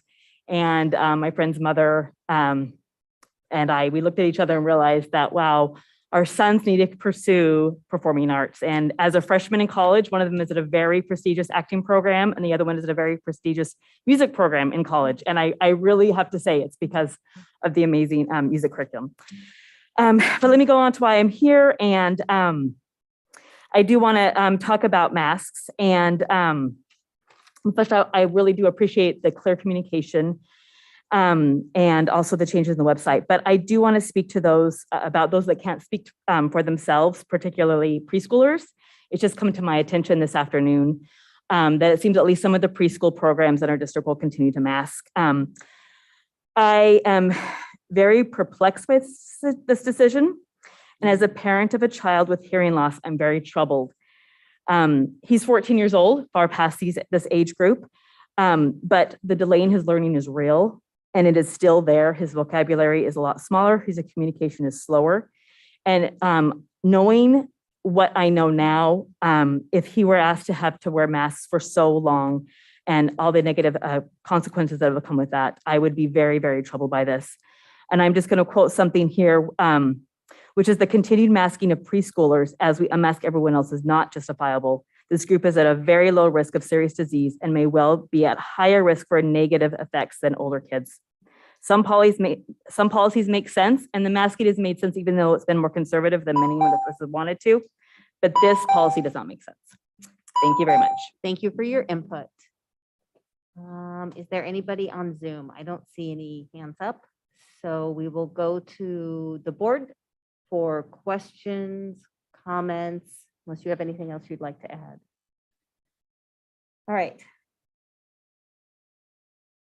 Anything, team? Can you provide clarity on that? Do we have preschool programs that are going to require masks? Yeah, Dr. Almy, if you would touch on that, because we're still getting some information out of public health right now. We just got some, excuse me, Dr. Joshua Almy, Deputy Superintendent, Issaquah School District. We just got some late breaking information, probably about 2 hours before this meeting, from the PSESD that their information to us was that ECAP preschoolers be fully masked. However, the information that we got from Seattle King County Public Health was that preschoolers would follow the same guidance as K-12 students. This was very late breaking information. Executive Director Ryan Van and myself will be on the horn first thing in the morning with PSESD. We have lots of questions. We have not pushed any of this information out to our ECAP preschoolers until we get to the bottom of it. But this was very late breaking information. So I guess I would ask that, we've been very clear as a district that we are following the CDC guidance, the State Department of Health guidance, and Public Health Seattle King County. And that list has never been Puget Sound Educational Service District. And I would ask that we continue to do that. So and I would want to, as a board member, want to be informed that we have changed our policies internally, that we're following guidance of some non-public health. Right. What would their authority be? Right. They don't have the authority to do that. So provide us guidance. I had the exact same conversation with the superintendent minutes before we went into the exec board meeting today, which was, is the PSESD a government agency like King County Public Health is, like the school board is, like the governor is? I think that is a very important point that we need to get clarity to. However, I do want to be specific that we just got that information very late in the game. That is going to be kind of our first topic of a hurdle to tackle tomorrow morning as well. Good, because of course, to all communities, including that community, we want to be very clear in our communications on what it is we want them to do. And to the same point, we have said we'll follow public health. So it would seem, unless public health is telling us to do it, it would be odd to do, but you would have to understand in what you're doing is to understand what authority the Puget Sound ESD has in this. What is their role? And to be clear, Public Health of Seattle King County has said to treat our preschool programs the same way as our K-12 programs. Okay. And that was our intent. Yes. And is our intent. We need to get to the bottom of why they would push that out. I mean, I recognize the ESD does play a role this in ECAP slots and funding and the like, but we're not just going to accept that. The timing of that message is also very interesting, which was roughly 48 hours after the Seattle King County Public Health. So again, we will get to the bottom of it. We have put the message out to the public today that our preschool programs per King County Public Health will follow the K-12 guidance. That's what we're going to do unless for some other reason we are not allowed to do that, we'll uncover that tomorrow. And what I would say is if maybe either way, to let the board know what Absolutely. communication will be going out, so the board knows where this lands. Because I Yeah. hear you saying you're working on figuring it out, but you have the same feeling of, we should be following public health's directive. Yes, that has been our position since the governor first spoke on this a couple of Yes. weeks ago. Okay, good. Oh, thanks, Sydney. Oh, Well, around the same thing. So I read through the documentation from Department of Health, and it is for preschools, daycares. They're very clear about that. And so I'm shocked that we would even think that we would follow anything other than that guidance. So I don't know who the PSD, ESD thinks they are in this case. I realize that they're the ones who give us the cap numbers, but at this point, they give us so few anyway. They took them away, in fact, from us when it was financially expedient for them to give them to other districts in the King County area. To me, I think our communication needs to be clear. We will continue to follow. Yeah. PSES, Public health. Public Health. They both have 5 initials. I know, too many letters. So Sydney. I guess before I don't know, I just feel like we got unnecessarily excited. We have not put this communication out, correct? No, we have not. Then can we just leave it that clear? Because we're making it sound like we've done something else. So Right. if we Yeah. could just stay really clear, is that's Uh, interesting information in the environment. It is not in our current communication, is not going to be. Like we What? just had a whole Yeah. swirl of stuff we haven't communicated. So if we could Right. stay with that, that would be amazing. Well, actually, didn't you say the communication you've done so far is that preschool is Would like- be is- optional masks, right, just just like like the this. rest of the All I hear system. them saying is they've been told something by Puget Sound ESD, and they need to clarify it and try to figure out under what authority they would even be able to. Why are give you us- even doing this? Right. Where did this It come doesn't mean they're from? doing Why anything did with it it. drop at 4:30 in the afternoon on a Thursday? Mhm. What's going on? I guess my point is, we have enough of our own challenges. We don't need to own their communication challenges. So that's interesting that they put out some communication, but we didn't. I So wholeheartedly let's agree just with Board hold it Member Sydney there. Mullings. Yeah. Yeah. And carry on. We're Not that my solid in opinion our matters. guidance. Thank you. Harlan had his hand up unless he was done, and then I'll go to Suzanne. I just want clarity on the e-news that you sent out or what's on the website, the updates. So it says contact tracing not required. So That so is- there's that's no more correct. contact tracing at all, like zero, or in certain circumstances, if they see clusters, then we would contact trace. I just believe there are some clarity on that? circumstances around related to that. If there Josh. are clusters that are deemed clusters by public health, as we will continue to report all positive cases, we may be required to contact trace in those situations. That's true, but we have, those clusters have always been told to us that they are in fact clusters by public health. We don't determine what is a cluster and what is not. We work with our public health friends to do that. And the previous requirement to notify from DOH that elementary classrooms were notified, like the parents in elementary classrooms, if there was a case in your elementary classroom, is that also? We are going away? not changing any of our reporting pieces. So the way that we were reporting positive cases in elementary classrooms, the way that we were reporting them on the dashboard, all of those we're planning on at this point remaining the same. So if a student in my daughter's classroom has COVID, I will be notified. Yes. Okay. We are not changing any of that. The only thing that will be changing until we are told otherwise is we will not be doing contact tracing in classrooms for those positive cases. Got it. Just the way it's communicated out, it makes it look like we're only doing notification for these 4 bullets. Just We need to look at that communication. And we do anticipate there'll be some updating to the FAQs and stuff over the next few days as well as more clarity. And we still have some questions into public health too. And there was some interesting conversations with the state superintendent on Tuesday's webinar as well, related to, there's some language about strongly recommended in there as well as it relates to returning after 5-day quarantine from COVID. Okay.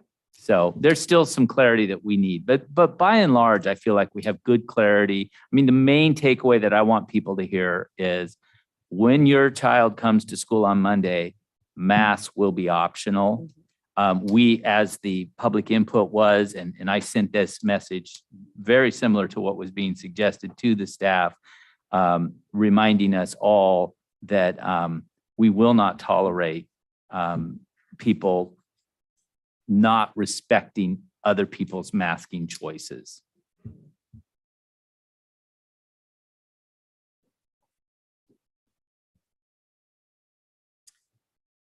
Suzanne. And I'm pretty sure this is going to be another tempest in a teapot like Sydney was talking about, but we have gotten a couple of questions, so I'm going to raise it anyway, which is, and I believe your communication said masks optional on buses. That is And correct. there was initially, oh, no, buses, transportation is done by the feds and the feds are going to require it. And then, no, it's not, it's okay. And then something came out in the last day or two, and I don't even know what it was. I think it was something about TSA extending something another month. And was that going to somehow change the decision on buses? So can you just provide us all clarity around that? I can actually.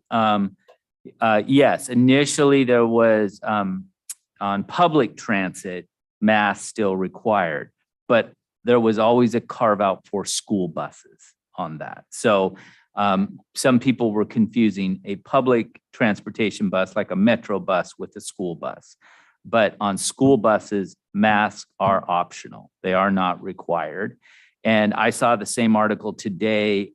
As I read it, the federal government, TSA, is reviewing their masking policy, but they chose to extend it during that review period. But in some of the articles I read, it indicated that they were likely going to be changing their masking policies there too. It just isn't happening yet.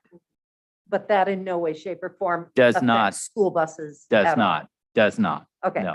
I wanted to do that clarity because we've gotten, I think, at least 2 emails Yeah. around, specifically around buses. Yeah. Well, and that's a good example of what you could add to your FAQs. Yep. Right, to help people understand, because when they see it's required on transit, you think buses, just need to help people understand there's a carve out for school buses that makes it optional. For Yes. students and not required. Yep. That's all. Yep. School buses, it is optional, just like it is in the school environment. Exactly. And so putting something like that in an FAQ just helps people. It allows us to point them to somewhere to say, this is where you get the information.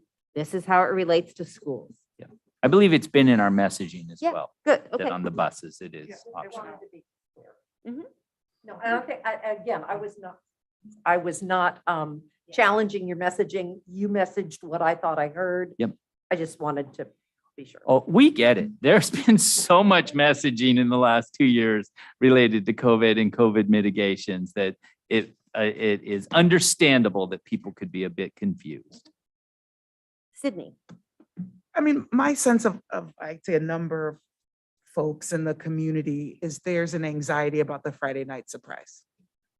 And that people are holding on to any sort of moment or communication that is unrelated to, frankly, anything we're doing as an indicator that it may cause ISD to change direction or change approach, whether that's Seattle, whether that's TSA, whether that's the Puget Sound ESD. Like, I think people just have a level of anxiety about it. And so I think the communication has been clear, it has been consistent, it has been frequent, and it's been in a lovely format.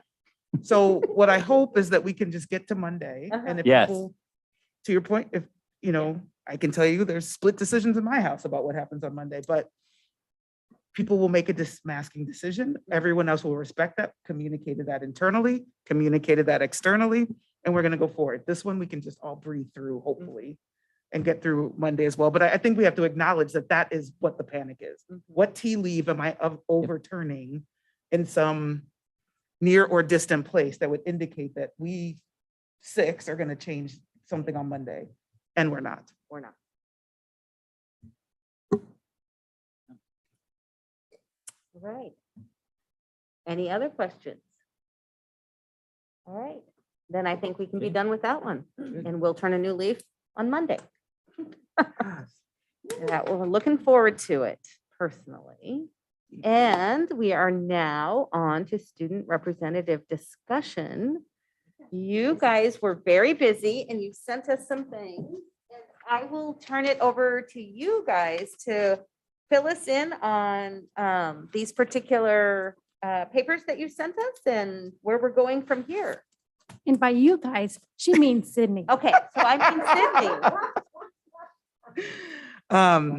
Okay. It has I've done nothing. It has been a joint adventure.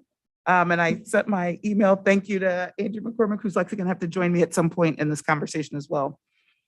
So we have talked, actually a project I'm very excited about how do we update and enhance our student representative to the board positions? What will those look like? What will be the scope of what they do? And how does that look going into the next year? What I sent over in email is actually a really cool packet of information. I'll start with the timeline, but what you have is proposed timeline in order to finalize the information, advertise, select student reps going into next year. So I'll come to that specifically. You also have in your packet a set of what would be an operating or governance procedure. And there's some questions about that, whether this is the right way to memorialize it, or is it in some other way that we want to do that as a board, but this is a great first draft of that. And then the other two things you've gotten are now draft application for student rep, so that they would go in and fill out, so share their qualifications and their interest, as well as how they would seek supportive staff recommendations, teachers, et cetera. So thank you, Andrea. It's a very robust package. So what I'll do is I'm going to share this so we can step through some of this. So let's start with the timeline, and then we'll get into share. We'll get into, hopefully this shares the right thing. Yeah. Let me minimize this on my screen so I can see. So one of the things we wanted to make sure that we had an understanding of what would it take to get to this, getting students selected in this school year to start in this new format next year. So I'm not planning on going back through some of the stuff we've already talked about, which is what would they do or what's the spirit of it. This is more the how do we get them on board conversation. So the timeline as laid out would be having this meeting tonight, getting feedback on the materials, the timeline, et cetera, and then looking to advertise the board student rep positions into starting at the end of the month into April. And you'll see some of the ways I just retyped over e-news, ISD 411, just, using the current lingo, but you'll see the multiple options for sharing, including, the current student reps who have joined us this year, hopefully getting them to share the information. That it would look like late April of having student applications due, and then getting staff recommendations collected into the system, getting all that put together in packets for review. And the idea, I believe we talked about this last time, but it would be 2 designated board members and then a selection committee of various roles around the district principals, ASB leaders, et cetera, to get down to the folks applying per school. Then there would be an interview process, and we'd have a panel for folks to do those interviews. So we'd go and recruit folks to do that, and then look for a late May announcement of the role. So that's the kind of how we could lay out timing out into the future for getting selection done. So any I guess reactions, concerns about that? It seemed to kind of come after we get done all the superintendent selection, so that work and done before the end of the school year. Does the student's term start July 1 or September 1? Oh, that's a great question. We haven't talked about that. Right. I would assume September. Because but- sometimes We have meetings in August too. That's really when our kind of year's juicy board meetings meetings in start. August. That's actually, our and sometimes budget. We have retreats. But I don't know if we can get kids to come then. I don't either. I'm just asking. No, it's a great Right. question. My assumption had been fall. Yeah, I guess I had always thought that way too, but I you're right. believe that when I looked at the Riverview Mhm. content, which is a lot of what I looked at as building some of these materials. They did September. Okay. But I also feel like as long as we communicate in advance in terms of what the student expectation is, which you'll see in the later documents, that it starts in August. And as many meetings as they can come to, Yeah. they're expected to come to. If we communicate that out, I think you could do either one. I think you all should just decide. Right. And I think one of the things that's important about that is that I think you've tied this to students get assigned ELs. Yes. Well, we do multiple ELs in August. Yeah. So definitely the financial, like EL 4 and 5-ish, you can correct me if I'm wrong, related, it's around the budget time. So I absolutely think you could do August. I think we just need to make sure that that's clear with the in students. What the job is. Right. I think it before would make the students most sense to have it start in August rather than have it start in September and have the kids go through August. Because really, we don't do anything in July. So. And that since would you're just selecting be- in the spring, that shouldn't be a But I problem. do think, have some flexibility. I mean, Oh, there of are family course. vacations Oh, and yes, stuff, but absolutely on I that one. would think there's a lot of good stuff that happens in August. Right. Well, especially if we had designated time during our board retreat, if they were available to have a conversation with them before the school starts in a more direct way of, especially the first year, setting up expectations and giving them an opportunity. Obviously, they wouldn't have to be for the whole board retreat, but giving them an opportunity on our retreat schedule. And on that point, I did meet with Cornell and Janelle from ISF to talk about their student trustee program. So a whole bunch of similarities with things we've already lined out. They do have, I'd say, a more maybe a more robust onboarding program for the trustee program, to your point, that might be well suited to a board retreat. It sounded much more like it was like a board member onboarding. So I think that was an interesting point they added as well. I think that's probably something that we should have, but we may or may not have time to develop it for the first go round. I mean, You mean like the onboarding? Because how do we? yeah, I mean, it's sort of like we have somebody that mentors new board members. But that's more on an as needed basis, although there was that one massive meeting at the beginning. Well, I think a good part of it would be starting with that our board member handbook is probably a lot of what we will be telling them anyway. But I'll take that down. So assume it sounds like an August start sounds good. And we'll talk about retreat and then onboarding process. Okay, so that's the timeline. The next one I'll go to is the governance document, which gets a lot more into the role and what they'll primary responsibilities, et cetera. So maybe I'll start both. Oh, I didn't switch my sharing so that I'm looking at the new document. You guys, however, are not. Governance procedures. Share. There looks so much better now. Okay. Okay, so this is the second Word document. We can step through what's in here, but we've talked about a good bit of it.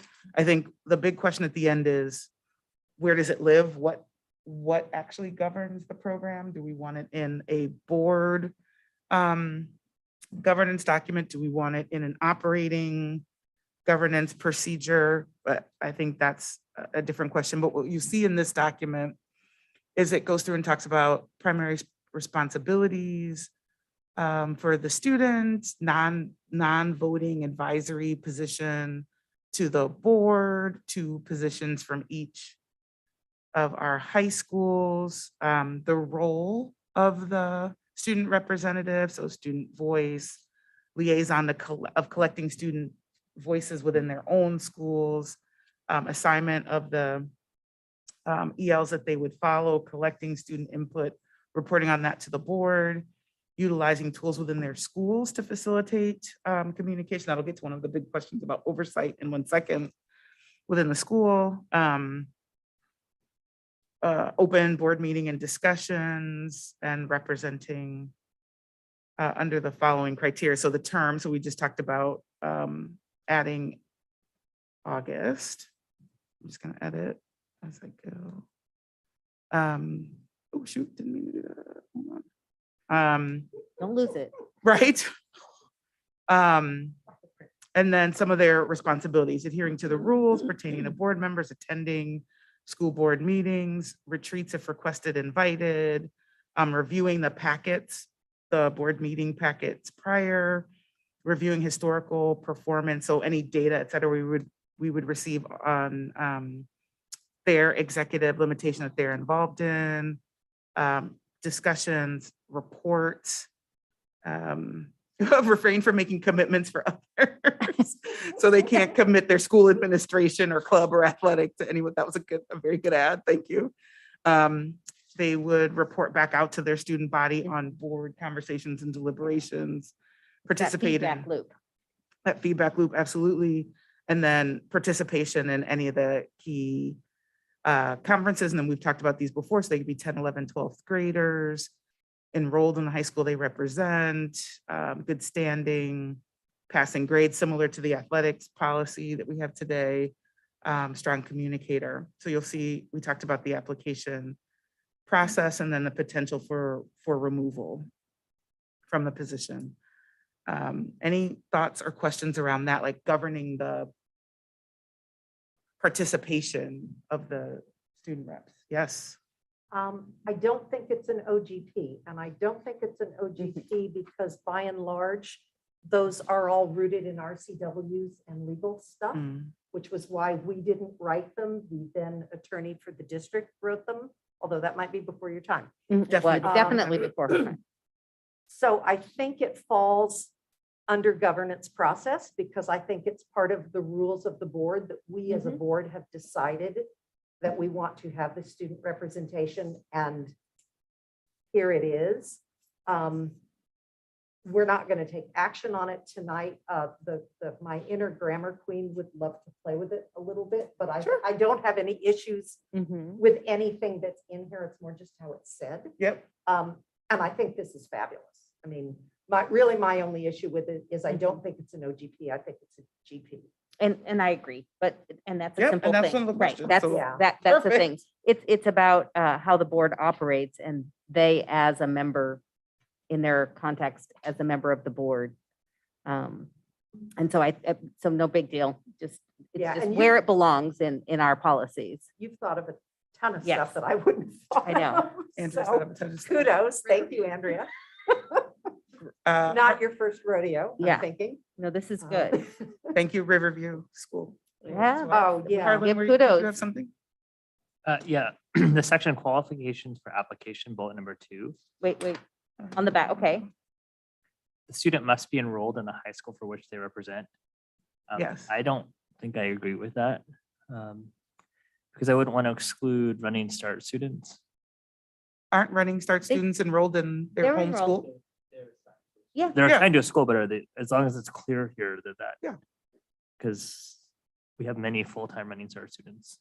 But So they're is still that- assigned to a school. But this says enrolled Right. in. Is there a It says- different word? No. Right, that's why I just, to me, when I would Right. read that, Well, I would let's see see, that as Andrea, it are would they be still excluded. enrolled in that high school? Yes, our Running Start students are still enrolled. And so if you wanted just to make sure that's clear in case a student sees that and they're concerned if they're still enrolled because they know that they're taking full-time Running Start, I think we can add a little note there, but they are still enrolled. So there was nothing in that language that exclude any Running Start student from applying. And Right, what and- about any homeschool student that happens to live in our district? By Um, feeder pattern. I mean, technically it would 'Cause they're- be considered ancillary services. So because it's not a course. So Right. technically, yes. Technically, but it would be hard pressed to fulfill.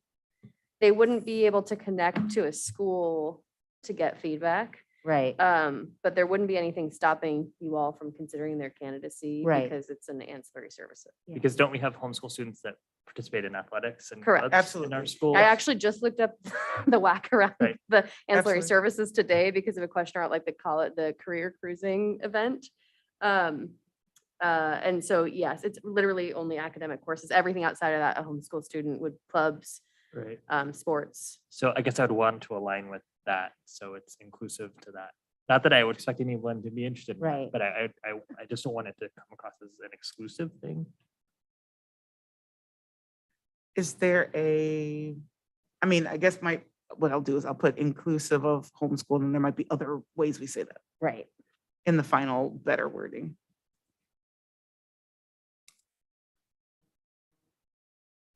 Well, it's sort of interesting though. I guess maybe let me back up from the administration of the program. Do we want homeschool students advising the board on how we better the schools they don't go to? Yeah, I Like, mean, I guess that's a- her point was, somebody could apply, but we could choose that, do they have a connection back to the school to be able to be that conduit? Because they don't. One of the things we for sure talked about in this, and we'll see how many people apply, which is if there's an abundance of application, that there may be out of that a natural like advisory group to the selected representative.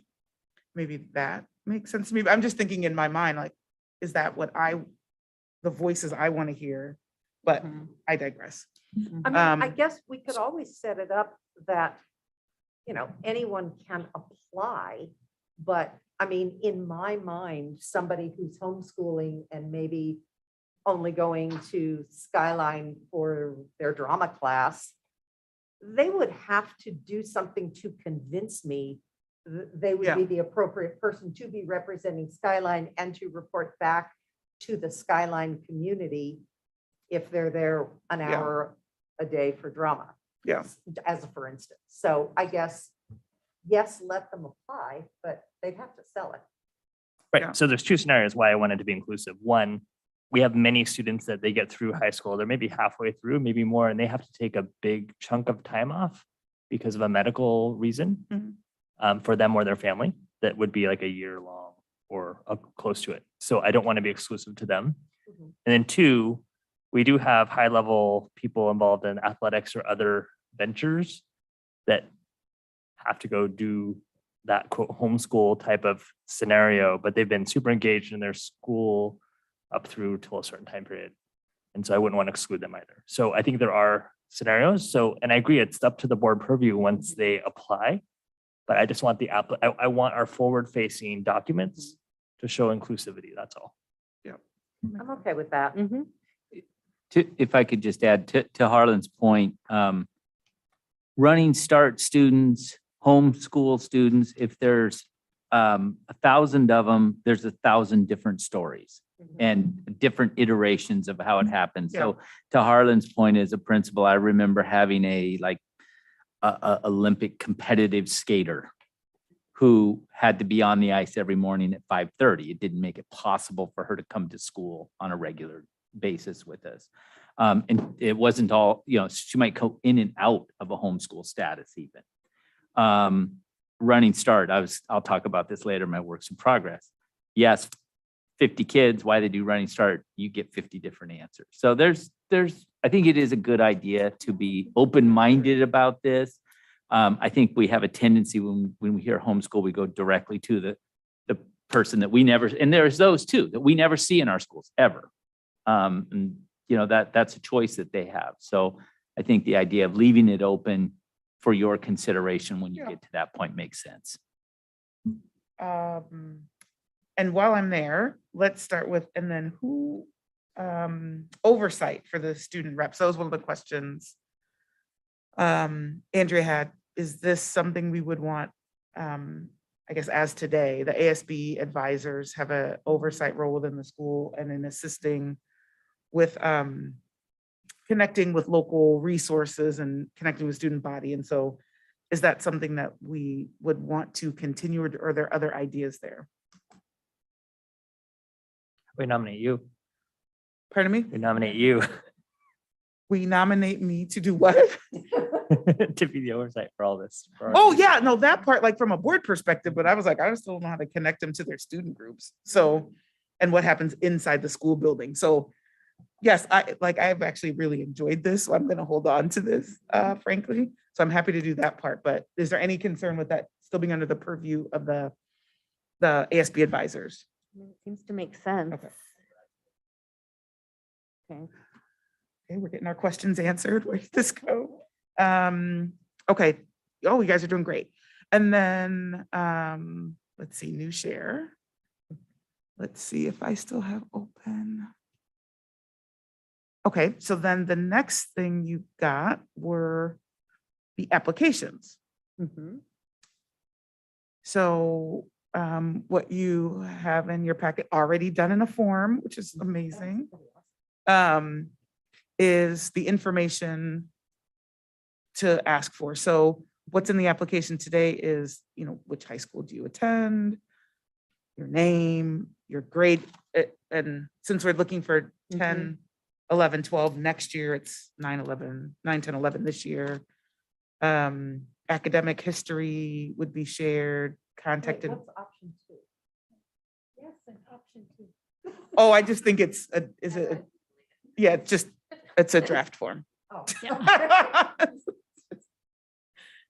Yes or no, I guess it'll be later. It is still a draft form. It hasn't been published anywhere. I thought maybe it was like some special thing about how they communicate their academics. Oh, creative dance is how they can do option 2. Okay. 250 words or less, their own educational goals and how they see this role supporting their goals. What does being a servant leader mean to you? And why do you want to serve in this capacity? And then recommendations. There was a typo. Oh, I'm sure. But if you just, to your point about wordsmithing, you just send any of those. No, it was just a typo, like a word missing. Oh, yeah. So 6 and 8 seem really similar to me, at least as I read them. So I think they could be seen as different if 6 just talked about their educational goals, period. Yeah. How it relates to this really is getting to 8 in my mind. That's fair. Yeah, that's true. That's So- fair. Totally fair. Yep. It seemed like the right, I guess, altitude of things to know. Okay. And then let me make sure. I'm trying to think, 250 words is like a voter pamphlet blurb, so it's not super long. I mean, I don't want the application to be onerous. You know, Onerous, you have right. to write a 10-page essay or something. Right. So that feels right. That feels about right. And then I think the last thing, which for some reason I don't see in my potential to share window, is actually a very simple form that would be a recommendation form. I'm not sure why it's not coming up in my ability to share. But Because it was a separate, yeah, I sent see It was a it. separate, And for that one, I would just say, the number 3, I would just leave it as a blank rather than a radio button. on because- the recommendation. On the one? recommendation. Okay. Because if you look at all the options you give, including coach, club advisor, et cetera, there are many who aren't Yeah. school employees. So. Okay. Yeah, I don't know why I have it open. I don't know why it didn't come up. But yeah, fair. Yeah, I think that's a good point. And then they go on to say more words. So rating, interactions with student, et cetera. So does anything about that jump out or seem at the right sort of tone in that one? Whew. Yeah. Any questions left? That's on the list? good. That felt like a lot of them we just got through, Andrea. And I saw at the, on the application that it is asking them to confirm that they have read the whatever policy it turns Yes. out to be. I don't know, I assume while you're advertising it, you're sharing that policy. Yeah. Because I was going to say, as a last resort, you might put a link in here to the policy to make sure they have had it readily at their fingertips so that they really have read it. And the same thing, I would say that for the second page of the teacher recommendation. There's a link to It's a link at the top of that before they start doing the Yeah. 1.5. So they Mhm. can read through what the expectations or Yeah. goals of the program is as well. That's Otherwise, perfect. it's like in the context of what are you rating their skills? Yeah, Oh, perfect. yeah.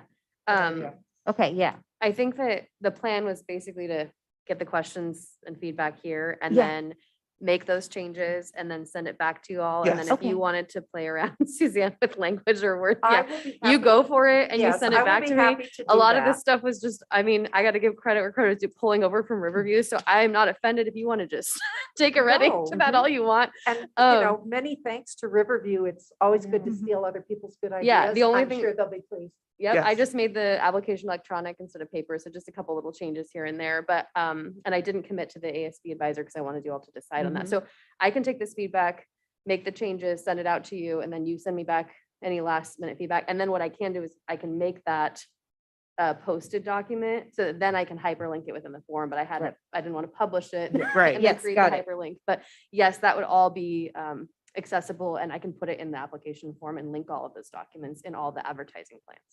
Yeah, we're going to actually have to We are. vote on this as a policy before it becomes in a place that we can link to it. Oh, fair. True. So Okay. Oh, what I can do in the form is just say like in parentheses, like would link Oh, form okay. here, and things like that. Right, right, because to actually implement this in policy, we'll kind of have to go through, get to a final, what we believe will be our final, Okay. do a first read and then a second read so that we can follow our normal procedure with that. So that's just what we'll have to do. Okay. Marnie? No, and I'm sorry, I missed a portion of the discussion. So did you talk about the fact that maybe this would live better as a GP? Yes, we did. Yeah, Yeah, we that was said the it first it needed question. to be a GP, and that would make a lot more sense, so, but. And Suzanne's gonna do some word tweaking on it, and that's where we can get it to the point we want. But I think on the other hand, although we can't officially pass the policy, I think it would be awesome if we were here with a consensus that this is the right path, so that we're all heading in the right direction and with the intent to, barring these tweakings, we have a good plan. Because then that way we all feel comfortable, even though we haven't approved it right. technically as a policy, that we're given the green light, because I don't want them to go off and really, really send it out if the board isn't ready for it. Yeah, philosophically aligned. Yes, that's a good word. Harlan. I would consider or ask you to consider adding a monitoring calendar where it would show like blanks for how they're divvied up and how a student or pairs of students would sign up for it. I think, again, we want them to see like, what is it really going to be like? We've talked about their expectations. We talked about sort of time commitment, but mapping it out so they could see like, oh, because then also it could help them as they then get together and plan out and divvy them up.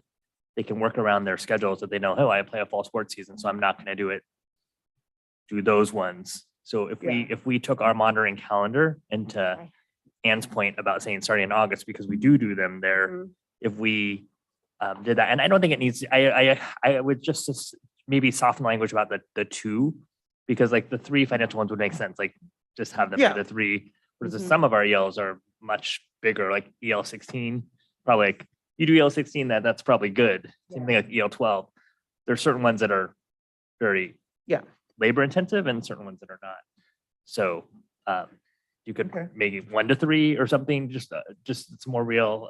But I think once you do the monitoring calendar, that will probably map out what would make more sense. Yep, I had 2 things to follow up, or 2 additional documents to give to you in addition to the revisions to these ones. One is the monitoring calendar and the other is a rubric to use for the interviews, because we had we had briefly talked about that, but so I'll include those in addition to the edits of the existing documents. And I think the other thing you bring up, Harlan, which is there's probably an opportunity to point more to some of the actual board material, like who is the board and what are we charged with doing? Right. Some of that surrounding peer information to get more. And the board handbook would be great. Okay. Awesome. Right, because that would Really help good anybody. feedback. It's pretty meaty, but for a student that wants to know what the board is or does. Yes. What we do, that is our life. Any, I don't know, additional feedback, concerns, things you were hoping would be here that are not? Thank you for all your work on it. I really know. appreciate it. I think it's really kind of amazing. I'm I super thought so. impressed at the level of detail and all the things you've got in here.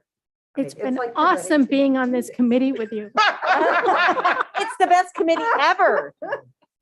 So I Thank did you, have Andrea. one question for you, and that would be, I understand why we're here right now trying to implement this before the end of the year. Absolutely. You've all been working on this. This is great. once it's implemented, like for next year, what would be the real timing you would put this out before the students? Would it still end up being about this timing, or would it be different? No, I think that this is the appropriate time because Okay. it's right along kind of when the schools are doing their elections, like the students' Mhm. input tonight was mentioned. It's kind of when club organizations, DECA is doing their leadership, ASB. So it's right when students are thinking about what their commitments are, and it's when they're selecting their classes, which is kind of like the overall picture of like, how do I fill up my plate and what's too much in terms of, work life, school life balance, if you will. So I do think that this is really great timing that would be able to be an ongoing part of the spring. Okay, good, because we might also put something about that. I don't know if that belongs in our GP to have anything in here about the timing process. Yeah, so that hopefully it's not like we're going to forget, but that keeps us on track for making sure that we get this. Anything that like in the application and all that needs to be updated for the new year, and then get it out before the students the proper way, because might be helpful. Because the key about the policy is that it outlives all of us. Right. I mean, so the more detail we can get in there, the better, so that it lives for years, no matter who are in any of these roles. Awesome. Thank you so much. All for all right, well, your I think help, we have Andrea. good consensus to keep moving forward. As soon as we, get to the point where we actually have the versions that we can vote on, so we can officially make it a GP, I think we'll be just fine. But I'd like to see you guys keep going with this so that we can actually implement it. And I think we will all say that the whole first year will be a learning process. Yes. And there'll probably be a good time at the partway through the year before the next year's process to come back, and maybe that's at a retreat, but to debrief on how did it go, what did we learn, and what would we do differently so that we can make it better for the next year, because this is a huge learning process for all of us. But you guys have done a great job to get us going and have us really, really doing something, which is what I'm excited about. All right, good. I'll let you Awesome. guys Thank keep you. going on that, and Suzanne's going to help some with the wording, and we're good. All right. Thank you. So now we are on to monitoring report EL14 instruction, and we'll start with a motion for that. Motion, lady. I can do it. I move the board accept the monitoring report for EL14 instructional program as presented. Second. All right, so EL14, and we will turn it over to you, Superintendent, to walk us through the top items you'd like us to hear about. Okay, thank you. I will say, it was really interesting hearing that previous discussion for me as well.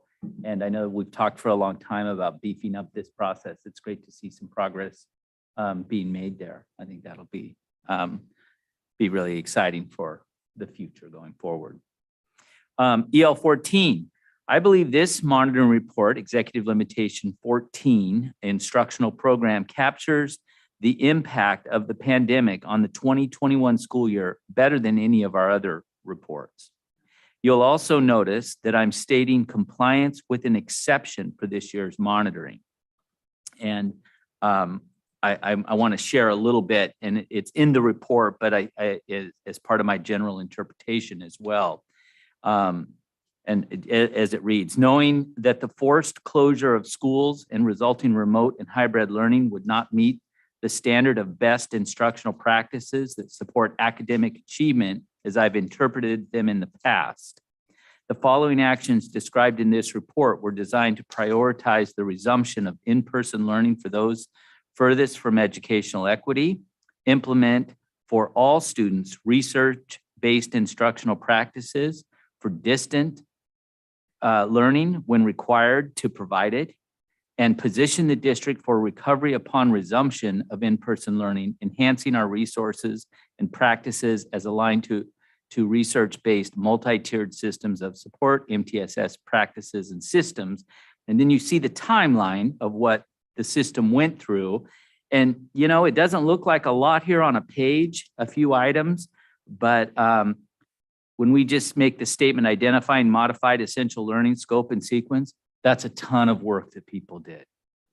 When we talk about the professional development on remote learning and professional development on learning management systems, Professional development on essential learning scope and sequence, ton of work. Getting our self-contained, our LRC2 students, those students who receive specialized instruction in the Issaquah live remote learning system. Remember, we spent all that time building a hybrid system that summer, only to have to shift it and implement the ISD live. And then you can just see, I wanted to call it out because I know they're lines on a page, but I know the incredible amount of work that went behind each one of those lines, and I just want to recognize it. I then go on to state that the modified essential learnings necessary during remote and hybrid learning did not maintain the pre-pandemic level, and students also did not retain their momentum, their learning progression, resulting in learning achievement gaps. This resulted in an exception to this executive limitation, EL 14. In a simple statement, I do not believe the remote teaching and learning we were forced to implement met the standard of best instructional practice that support academic achievement as I have interpreted it in the past. That's why I could not say without exception. I just wanted to be clear about that. I thought I would touch on a few aspects of this report, and also I do have Executive Director of Teaching and Learning, Rich Mellish, available to field any questions as well. I'm not going to go through the whole report. This is a very lengthy report, but I did want to touch on some of the highlights. I'm actually going to jump ahead to sub-bullet 3, opportunities for students to develop interests and talents. We offer a wide range of options from elementary dual language, science, technology, magnets, a reader's workshop and book club approach to literacy that promotes choice, and robust co-curricular programs, including such things as robotics, coding, student leadership, performing arts that we saw some of earlier tonight as well, CTE and STEM, career technical education and STEM. In sub-bullet 4, different learning styles and needs of students. Again, writers' workshops and readers' workshops, use of adaptive technology, wide range of the CTE and STEM, science, technology, engineering, and math offerings. Accommodation plans for students is needed. Cultural competency training so that our teachers understand the different cultures that are before them in learning, the learning styles that may accompany that. Co-teaching as part of our growing inclusive practices efforts, and training for teachers to better address the needs of students with dyslexia. In sub-bullet 5, encouraging innovation. Gibson Eck. One of the things that I'm most proud of in my tenure here as superintendent, I will say. Computer science expansion. I can remember a time when the now board president, Director Moore, was asking lots of questions about computer science, and it was just in its infancy in our school district. And now we have a very robust computer science program in the expansion. The independent health at 8th grade, which opens up opportunities for students. Online programming opportunities, and I do not want to confuse that with remote learning. This was our online program that existed long before the pandemic hit. Use of the learning management system, the LMS. Pre-K and bridge to K kindergarten readiness programs. Our MTSS program with the district implementation team, or DIT, our way of doing it, I believe is very innovative. World language proficiency exams and seals of biliteracy. And we had another example tonight, I believe, in some innovative work that our teaching and learning and equity department has done with our local Snoqualmie tribe. They've influenced curriculum choices we've made, and we've formed a wonderful partnership there, as evident by the gift of the flags. Sub-bullet 6, uniformity of implementation. Our teaching and learning service department provided week-by-week pacing guides for elementary core curriculum during the remote learning and during the last year. The teaching and learning department heads also work to set clear essential learning standards with department heads and teachers. Sub-bullet 10, appropriate and timely input from parents, students, and staff on curricular and instructional adoptions. This included parent surveys, field testing with teachers, student and parent input opportunities from the field tested materials, facilitated parent advisory committee and engagement events for our ELL families and our title and LAP program families as well. Under sub-bullet 12, technology integration, we have language in our IEA collective bargaining agreement that creates the expectation for teachers to consistently incorporate technology into their instruction. We use the OSPI adopted International Society of Technology and Education, or ISTE standards, and use of curriculum that have an online component as part of our curriculum and text materials. Almost any curriculum you adopt today includes a technology integration component. A lot of information in this ELL, or in this executive limitation, regarding the ISD instructional programs for anyone who wishes to learn more or better understand our instructional programs. I would encourage people to look at this executive limitation. Those of us who've been on the board for a long time can remember a time when we didn't have an executive limitation on instructional program. And we set to work and recreated this. And I think it is a good resource for people if they want to get a nice overview and not go through document after document about what our instructional program is.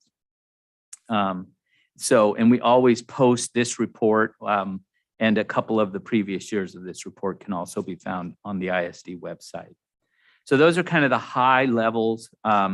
Obviously, what we have gone through the last 2 years, and as Executive Director Mellish and I were talking about today, you know, the first year of the pandemic, we at least got 2/3 of the way through the school year in person, kind of had a regular life, and then everything changed. I think when we look back in history, we will see that it was the 2021 school year, obviously for the Issaquah School District, that was the most impacted school year. And our data certainly shows that too, unfortunately, in a way that wasn't so positive, except for one shining highlight, and I'll talk about it again at the end and my works in progress.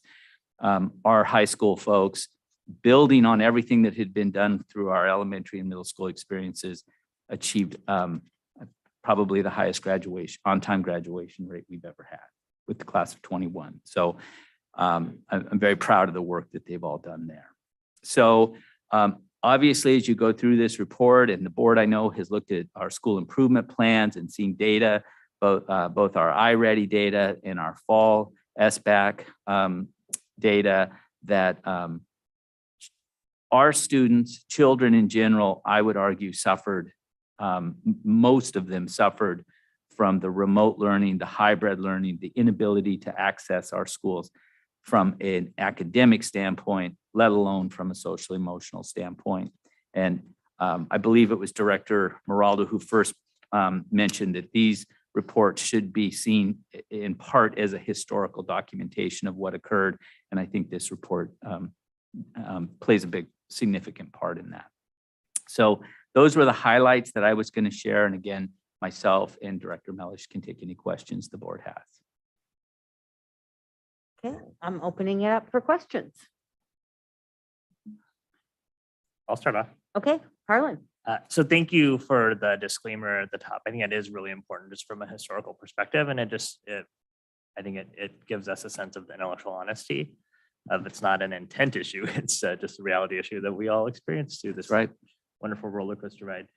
But a bullet on page 7, 1, 2, 3. So bullet 3 that says special education programs address a variety of learning styles and ability levels, focusing on strengths to mediate deficits. Specially designed instruction is highly individualized for each student. So for me, the word is each. So that implies that we're doing this for every student that's special education identified. And is that truly the case, that they have this specially designed instruction? To me, that's different than an IEP.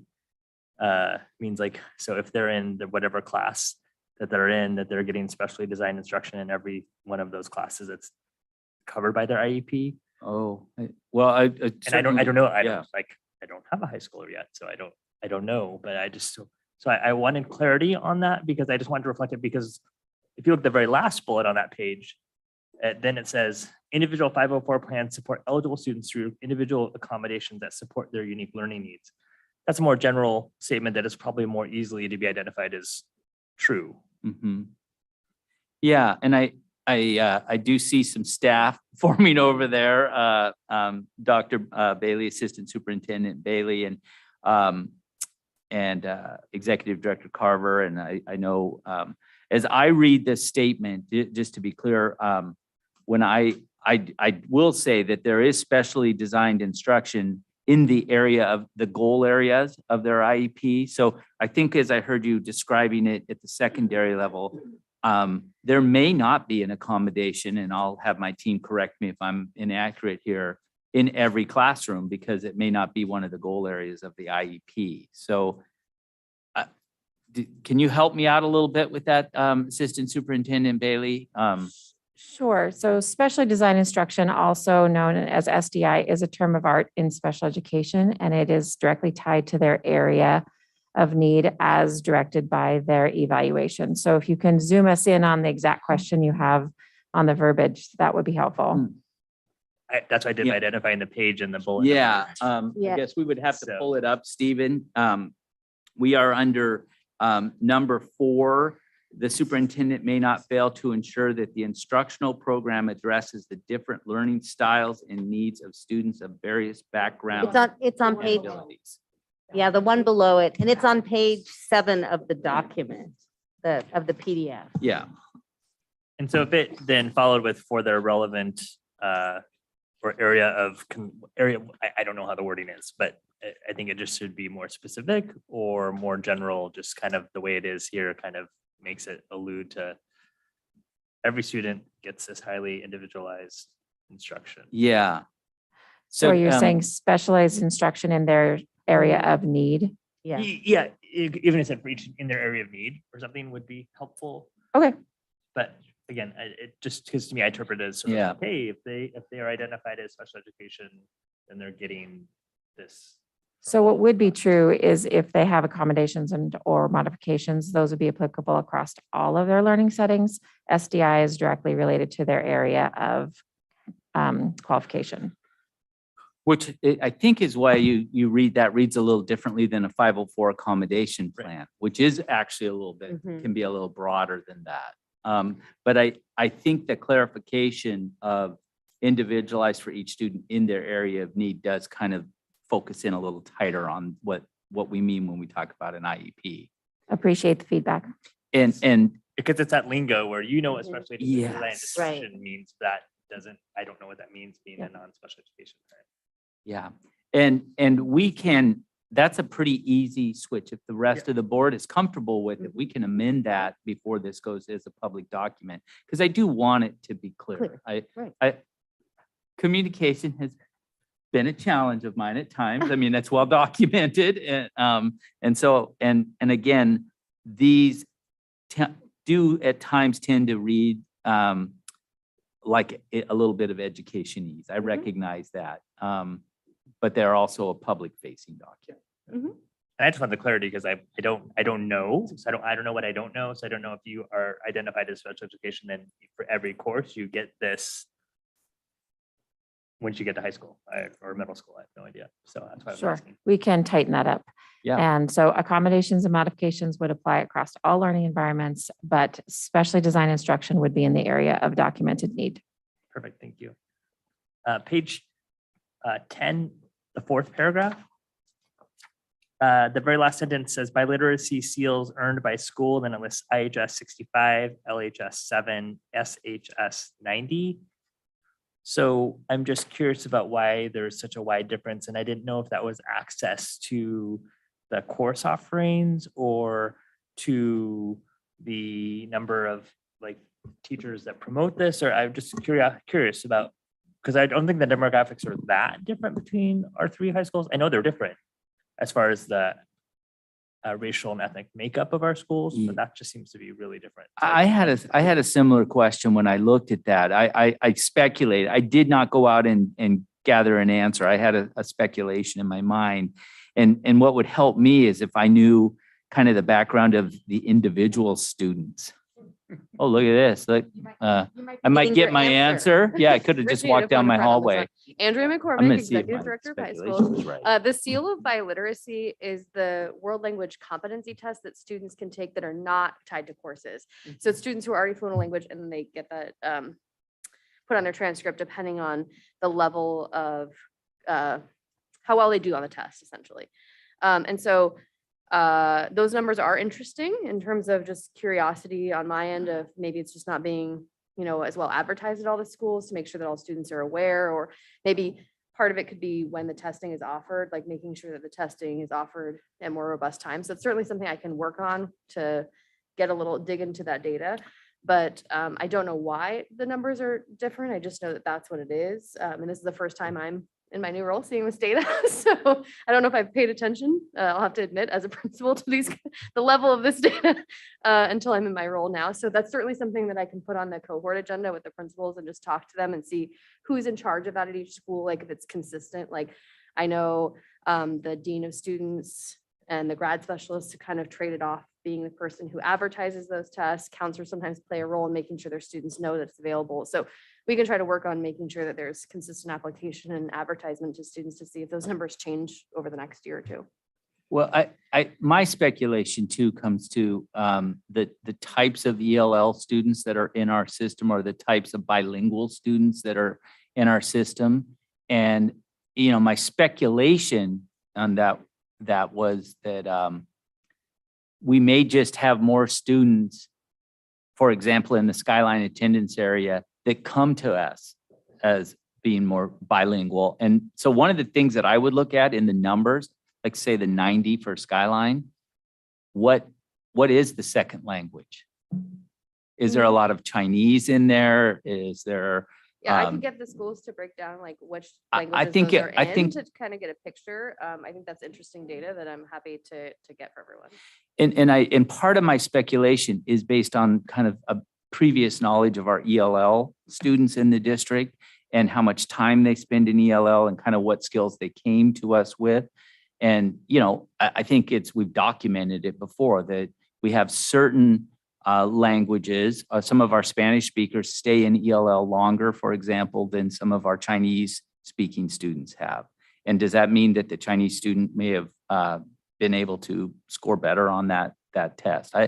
This is all just speculation, but I'm very curious I about think it our as ELL well. students are the students we all consistently do a really great job of advertising to, because, through our ELL programs, we can do that. I think what we're sometimes missing and where the inconsistencies is students who maybe perhaps their parents have taught them another language, but they, are, just over time became fluent in another language. Like we have students Yep. whose, their mom is French and they know French and they just don't even think to pay attention to where we're advertising that. So I think that that's where a little bit of the numbers can sometimes be inconsistent. That's probably more. Is Oh, go ahead. advertising that to all, to make sure that all students know. And I think a lot of times, like I know even at Issaquah High over time, it grew in popularity slowly because a lot of times students just assume that their language, if it's a unique language, isn't offered. Like I think sometimes they'll assume, oh, they offer it probably in Spanish and Mandarin, but I speak, this other language that's not as common around here. And then we have to just really convince them or let them know, no, the test comes in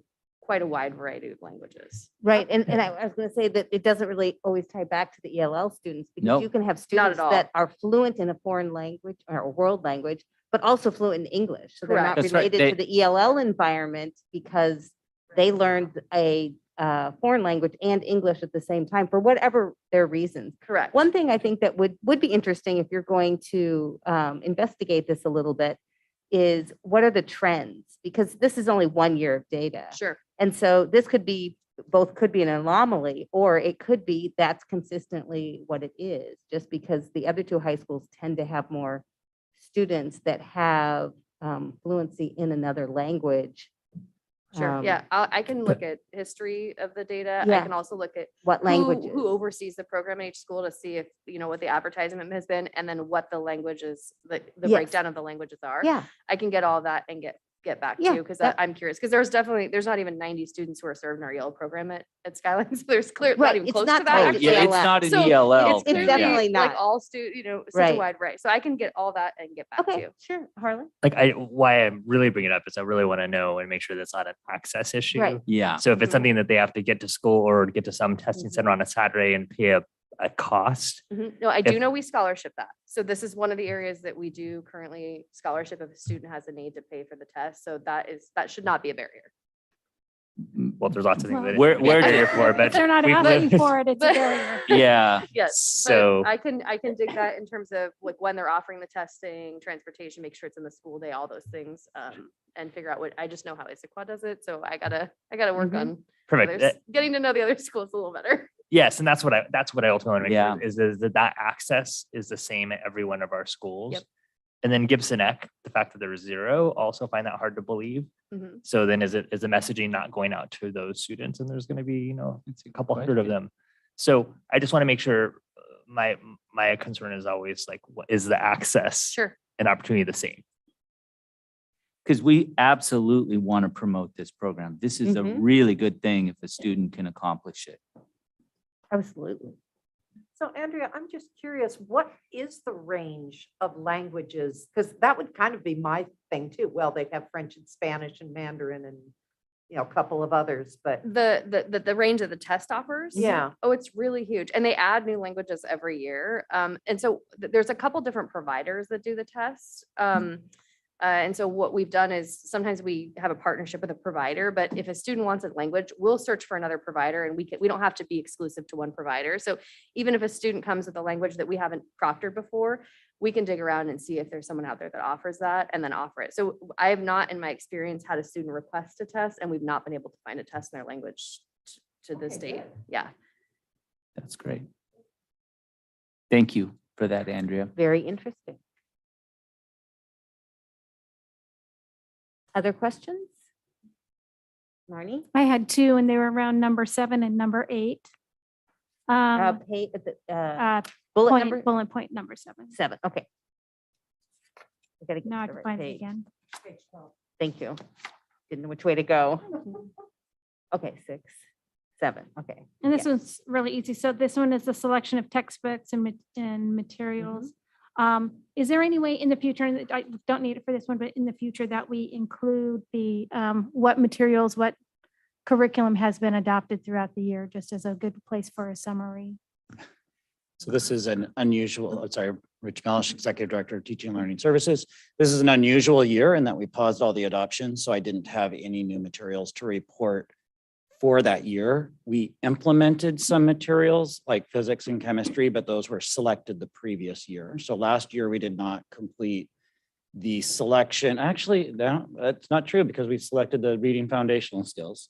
So yes, we could all make a note to list anything that we select because I guess I'm just realizing we did make one selection last year.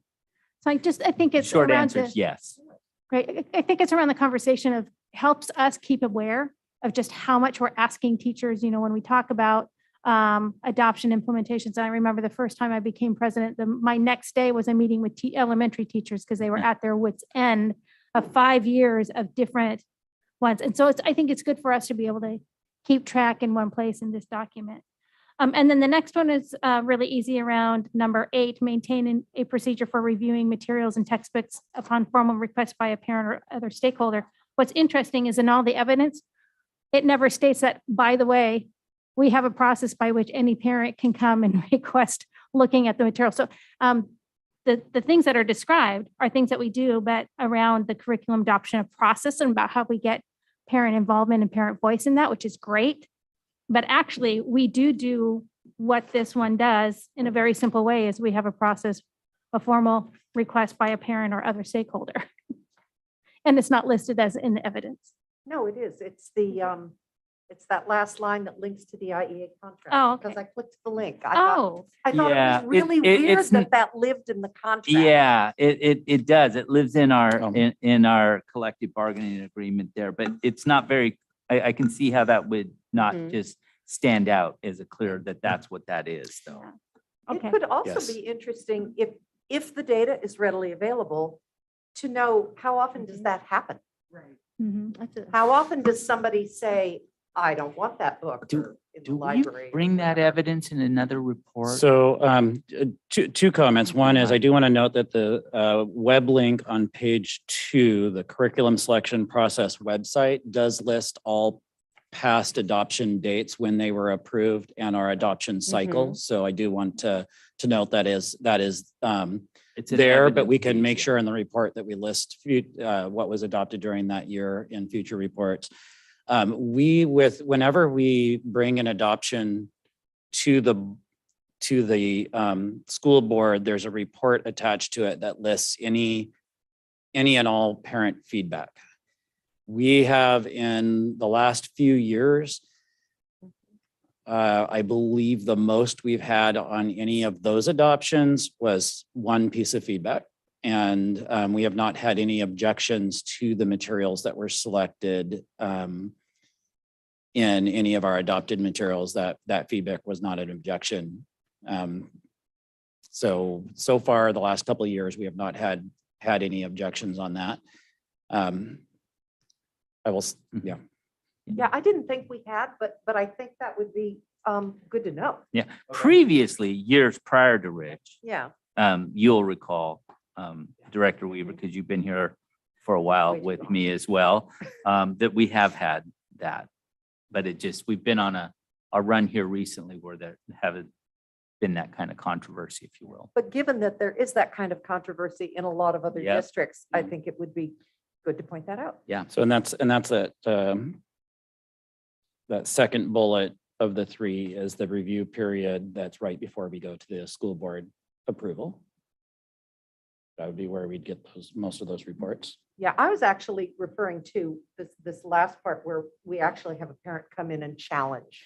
Oh, You yeah. know, So- either a book or something in the library or Okay. something like that. So yes, we could list, we'd get occasional that come in with concerns, and there is a process there where they first try to deal with it at the school level. If it's dealt with at the school level, we may not have any record of that.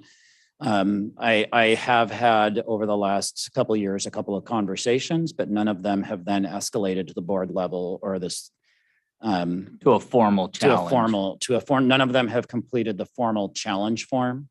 But they have come and talked with me about the materials and we've had a conversation, but then after that, they have not gone to a formal challenge. Yeah, and I don't need to know every conversation you Yeah. have with a parent, but if there were formal Okay. challenges, I think that would be interesting to know. Well, and this line item speaks specifically to library materials, but not textbooks and curriculum as a whole. Oh, that's Oh, I true. guess that Yeah, is you're right, true. Marnie, that is. Right. But that process does exist for a regular curricular challenge. Like Rich was describing, it usually before we get to the formal process, there's been several attempts to try to address the concern. But it has happened. I mean, Yeah, that's the third bullet is about our general process. That there's a process for complaint about curricular materials. That's that third bullet and that I was referring to. Okay. I just saw that under, because it's bulleted under the curriculum adoption process, includes 3 opportunities. So I think that's why it was under, the Yeah. word adoption process made me think that that was related to the adoption process and not just as a whole. yeah. I think that's what that was. I should probably take that out of that as a bullet for the adoptions because it's really post-adoption, that third one. Yeah, it's actually once the material has been adopted, if you challenge it. That's a Right. good point, Rich.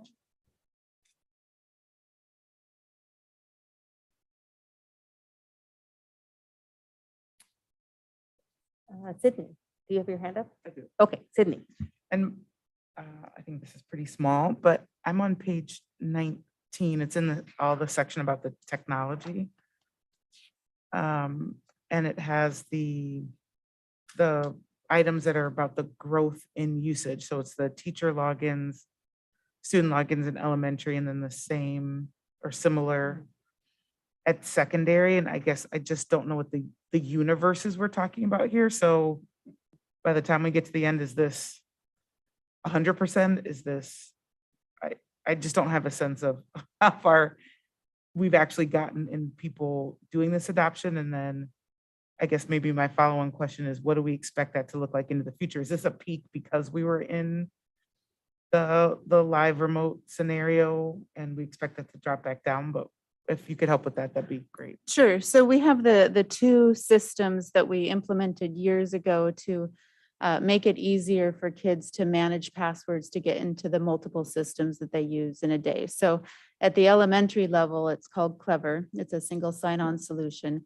And so all of the curriculum materials that include an online component are accessed through Clever. So kids log into Clever one time and then they can get into their applications.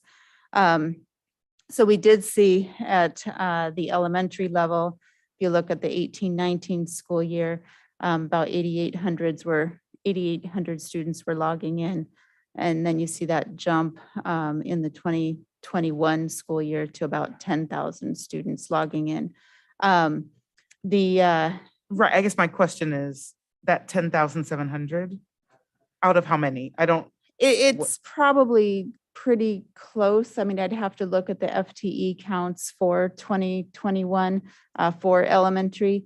And then average we get the monthly P223. So if we average that over the time, I think we could. It is really close to Yeah, I don't need everyone. I don't need the science. I just want to know, like, It's almost It's- every student. okay. Yeah. That's what I was like. That was the question. The short answer, it's almost And then every elementary student. The teacher count? So on the Clever side, our elementary teachers have been using Clever more regularly to get into accounts because our elementary teachers get into lots of different things.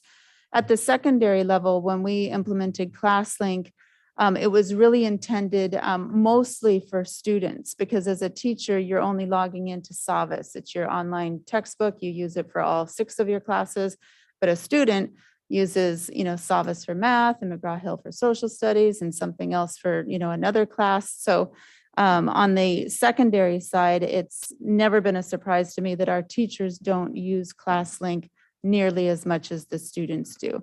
And then some of our classes once you get up into maybe your 12th grade year, your senior year, you might not be using you're not in those regular core curriculum classes that have online components that are attached within ClassLink.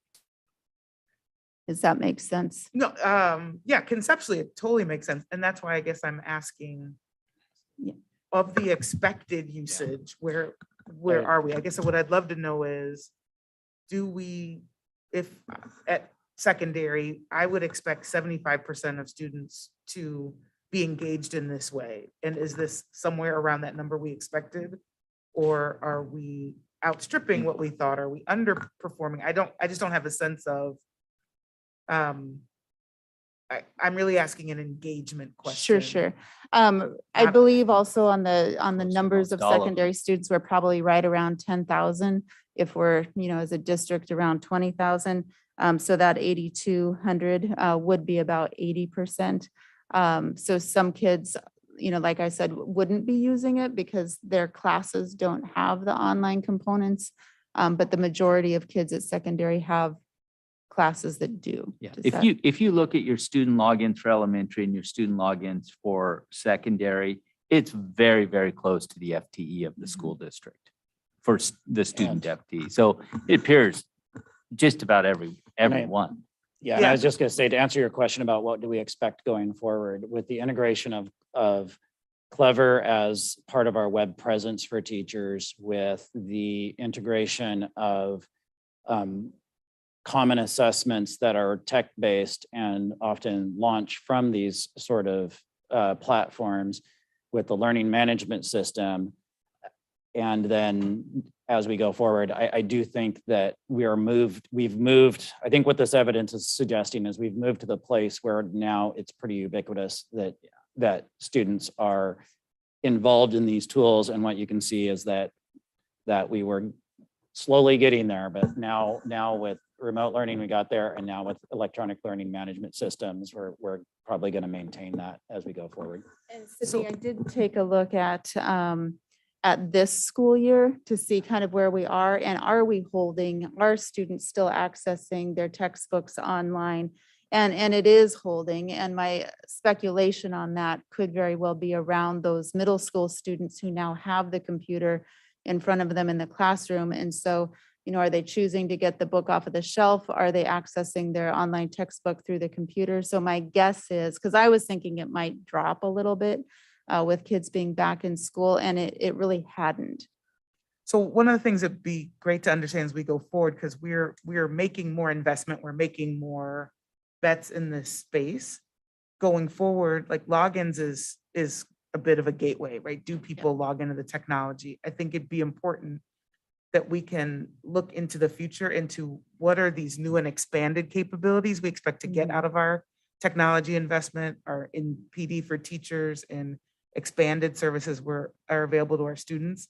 What are then those capabilities we hope that they are accessing? And is that and do some benchmarking of what is our expected adoption rate in, I don't know, the next 3 years. Year one of some of the new features we're hoping to roll out, we expect it to be at 50%. Year two at 75. Those are the kind of things that help, I guess, in a more targeted way toward, are we driving the usage of the higher value technology investment would be helpful. Logins is interesting. That's why I was kind of asking, like, hopefully this is 100%. So we've cleared that hurdle. We're getting people onto the technology, but into the future, we're gonna, to ensure, I guess, a return on investment for some of the things we're suggesting, at least what I'm gonna wanna know is that we have teachers who are engaging with some of those higher level features on an ongoing basis, and hopefully an increasing number, and certainly that we have students accessing them.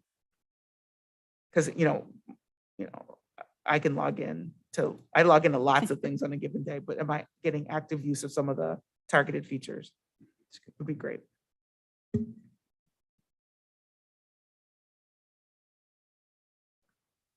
Other questions? Anything else?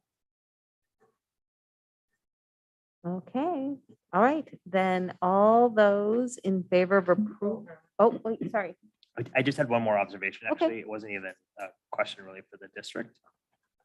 But something that I hadn't really noticed before, and probably because EL 12 has just taken on new meaning for us this year, but it was on page 11 in case people want to follow along. It was number 6, ensure that the instructional programs, including both content and practice, are uniformly implemented, regularly monitored, and modified as necessary to assure the continuing effectiveness. And so I think for me, I was really focusing on the words uniformly implemented, which is really what we're wanting to do through EL 12 is make sure that the high quality, rigorous instruction that we are expecting is uniformly implemented across our district. And that's part of what we're pushing for, again, it's not the what or the how for our administrative team or even our educator staff. It's the why. And I think that that's our role, is to say, hey, this is our vision and this is the reasoning behind it, and you guys go implement it and whatnot. But I think it does tie through, and I just want to call that out as I see these things that we do want our executive limitations to be internally consistent. And I think that is a theme that I see through. So just want to make that comment. And it's been a value of this body prior to even this collection of individuals. So I want to be clear, that's not a new idea for us. It's a challenging thing in a public school system, no doubt. I noticed the same thing, Director Gounder, when I read that. And in fact, you'll note I've highlighted it right there because that was something that it struck me as well. And it was a good reminder to me that has been, and I believe in that. I'll just speak for myself as superintendent now, because I've always believed that where you're at in our system should not determine the experience that you have. It should be I like that, actually, that uniform term. I like that terminology.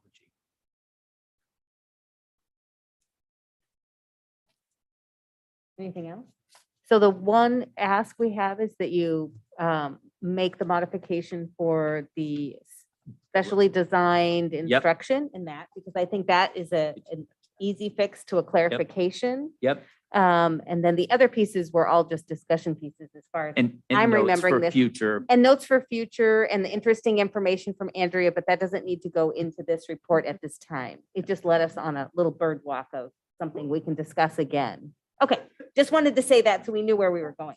It's nice that we can have bird walks about things that we're passionate about rather than the COVID that sucked the air out of the room. Yeah, it feels good. Oh my doesn't it? gosh, Yeah. It does feel good. This is why we all came for this. I know. Yeah. And then we're finally doing, able to really do it now again, right? No. All right. I was just thinking I hadn't even heard the term for 2 years. I was like, yes, bird walk. I remember that. Yeah. All right. All those in favor of approving monitoring report EL 14 instruction, please say aye. Aye. Opposed? All right. EL 14 passes. Thank you. Excellent. Very And- good work. And a big thanks to the staff. You can see the Yeah. collective effort Oh, absolutely. as they kind of Yep. line up here. You know, I think we had 3 different Mm-hmm. departments that weighed in, and more than 3 departments that weigh in the overall report. And of course, the person here to my right always plays a critical role in getting these things put together. Absolutely. Yeah, that Thank one's a lot of work. That one is. All right, we are ready to take a look at capital projects. And you can very excitingly tell us about the opening of middle school 6. Well, I I know- think I see Tom is getting ready, and it looks like they're I getting a know. slideshow. But I can report, it was reported to us that it was the smoothest opening of a new school we've ever had. I will point out that we had an extra 6 months to prepare for it, but hey. No, that a lot of that was this school in many ways is an engineering marvel. And I can't say enough about the team. And I did just want to note for the record that President Moore and myself did go and officially thank the Bellevue School District for the use of Ringdoll and thank their team there for everything that they did to help make that a success. And really, truly appreciate what they did for us. So I'll turn it over to Tom now to talk about these beautiful new school that we just opened. Good evening. Yes. One under the belt. So Cougar Mountain Middle School opened up. First day of students was March 1st, a Tuesday. And as Ron stated, we were told it was one of the smoothest openings. And again, give me an extra 6 months and I can do anything. Not to make too light of it. New traffic signal was up. Everything was going good. The sports field's still under construction. These are just some views of the school. Probably the last time we'll do a presentation at the board meeting. So I want to kind of recap with some beauty. This is the view on the left is the main entrance as you come in the front doors into the commons. The office is on the right. That's once you get in the commons, there's a student store here and a little cafe area to the right. Stage in the distance on the left, and then the other is just a view looking back. Serveries back there and the big doors on the left. Restrooms, different colors for each floor to help designate which floor you're on. And those are right as you get off the elevator too and up the main stairwell. Library, fully packed. It was there was a class being taught there the day I took these pictures. Sports court, covered play area was being heavily used 10 minutes before I took this picture. Sports field, well underway. There's gravel, you'll see lots of layers of gravel and there's a rubber lining and that acts kind of like a bathtub, and the rock actually acts as stormwater storage along with the big tank that's down underneath that south end of the field also. Any questions on the middle school? Yes, before you go on, do we have a plan to do any type of a ribbon cutting? A dedication of the building. Okay. Yes, in fact, we are talking to do a dedication of that school and Cedar Trails. I know we did a Okay. ribbon cutting for Cedar Trails, but when you build a brand new first-time school, Yeah. typically you'll do a dedication for it as well. So we have reached out to Principal McKee, Principal Coyle. I want to obviously give certainly Cougar Mountain Middle School a little bit of time to just kind of Right. get in there. But Leisha and I have talked about it, and it doesn't have to be a big deal, but we want to, well, first of all, for the middle school, we have some very interested neighbors. Mhm. And I mean, they have just been so delightful. So we want to make sure and give them an opportunity to celebrate Bet. with us as well as the community that serves Cedar Trails. So we don't have the details at this point, but stay tuned. But I also want you to know that Principal McKee has reached out, and if you just happen to have some time on your hands someday and you're driving by there on SR 900 and you think, I'm going to pull in and just don't hesitate to do that. They will welcome you there. We'll find somebody, a student or somebody who could give you a quick tour or something like that. Just remember to go into the main office and sign in and follow. Don't just start wandering through the building, please. But they're so excited to show off their beautiful new school that they would love to have you. But we will create a formal opportunity. It may be something that we might even be looking at like a Saturday. We just got to work with schedules and Okay. things like Well, that. let us know where you're headed with that. so Yeah, that- I will keep the board posted on those developments. Okay. Any other questions on Cougar Mountain? No, it's I just hope- nice to know that we have happy neighbors. Oh, Yes. yes. Isn't it? It is nice to have happy neighbors. Yeah. I got a call, first day of school was Tuesday. I got a call from one of the neighbors saying it was how great first day went, from their viewpoint, looking down. And the next morning he called, he said, what happened? He goes, there aren't any students.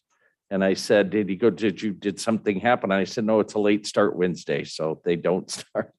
They were That is- disappointed. That is just phenomenal, that they were waiting for the Yes, they children were- to arrive. They were waiting there at 8:00, 7:15, 7:45 to see Yes. those students' cars start showing up. So, Interesting. Well, Yeah. now the folks have learned the school schedule Yeah. Yep. and how Wednesdays work. Yep. Excellent.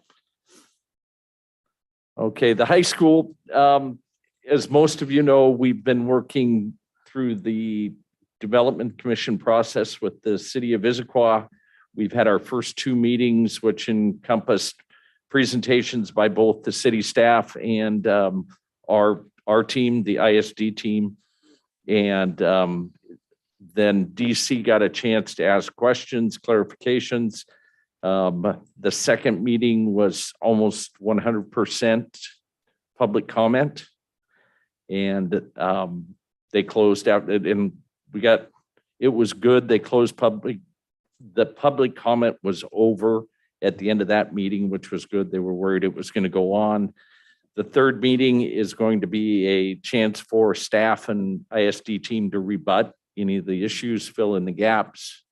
And we are hopeful that the DC will have the time and the information to be able to make a decision, a recommendation on that night.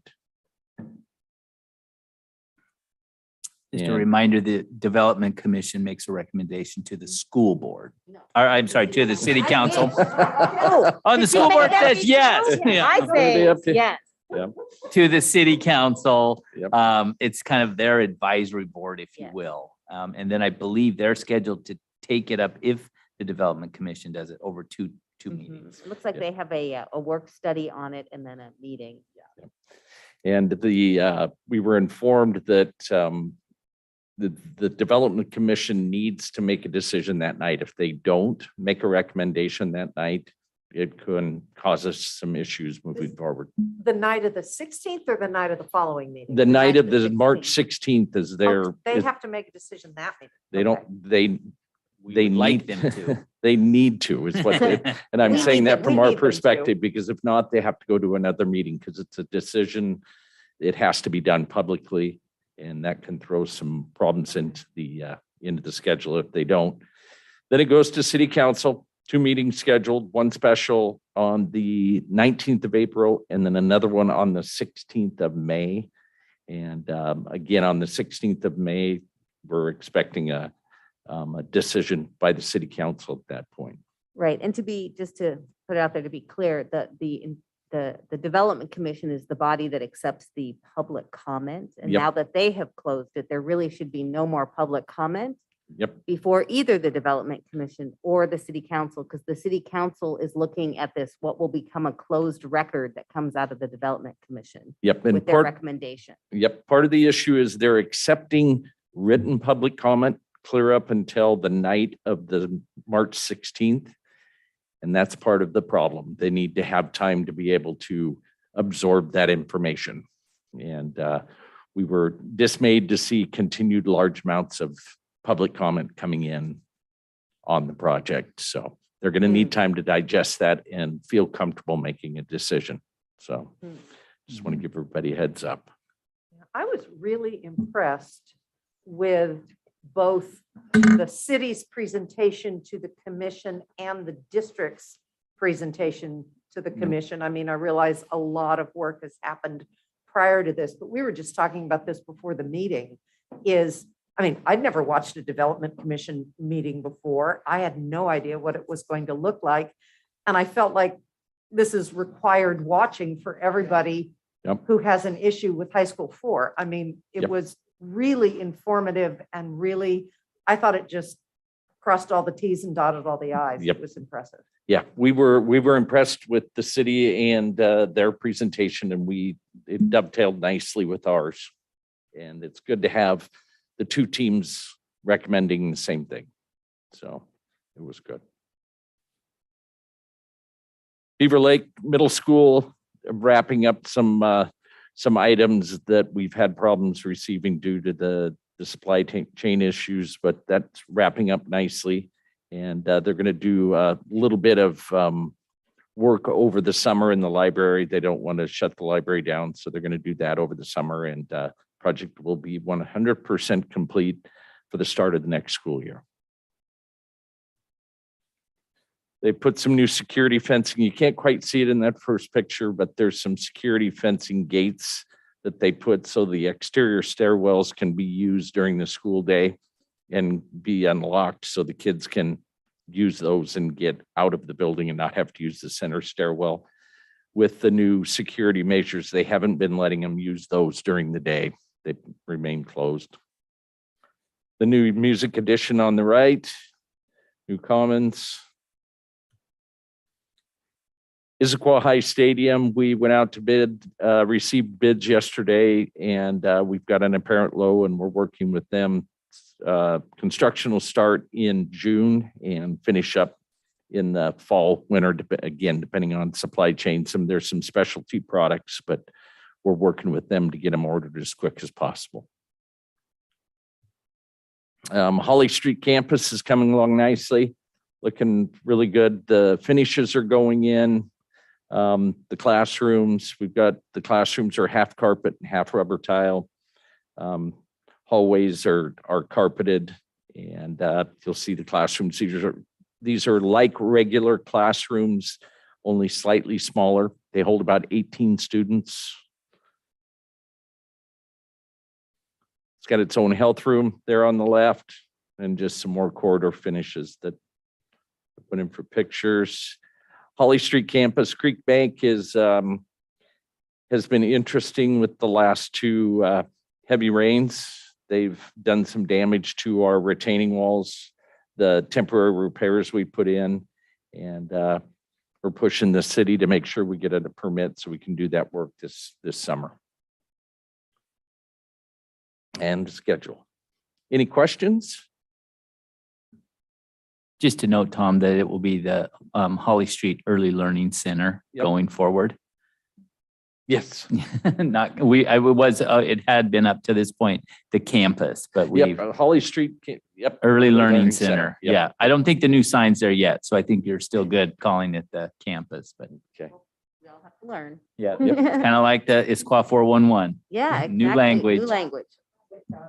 We've got it. Thank you. Thank you, Tom, for all of that. Appreciate it. And appreciate all the work moving our project at the high school 4 elementary 17 through the Development Commission and the city of Issaquah. Thank you. So thank you. Thanks, Tom. All right. We are on to legislative matters. So an update on what what our legislature is doing. Well, It's about the ugly. did, Is there any right? good? Done. Done. Did they really done? Have they gavelled out? I think so. I don't know if they've got it all. Oh, okay. But today was it. Yep. So, you know, it was House Bill 1590 is ultimately what I think was what the vehicle was for funding for enrollment stabilization. With the words, seeing temporary enrollment declines due to the COVID-19 pandemic for the final time. I know there was a lot of angst and negotiation about that, to be very clear, the legislature wanted to be very clear that this will not extend beyond 2023.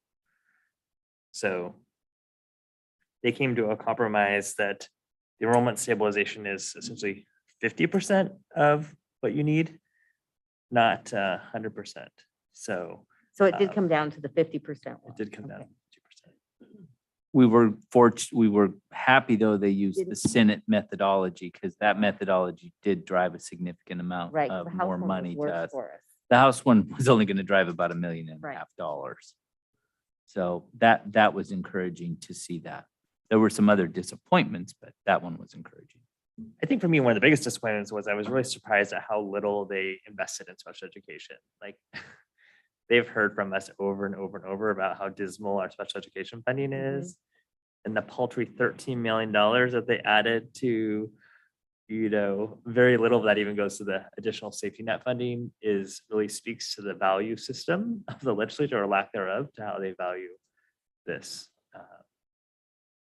Well, just to put that in perspective, Director Gallinger, I signed our safety net application earlier today for just the Issaquah School District, and it was over $4 million.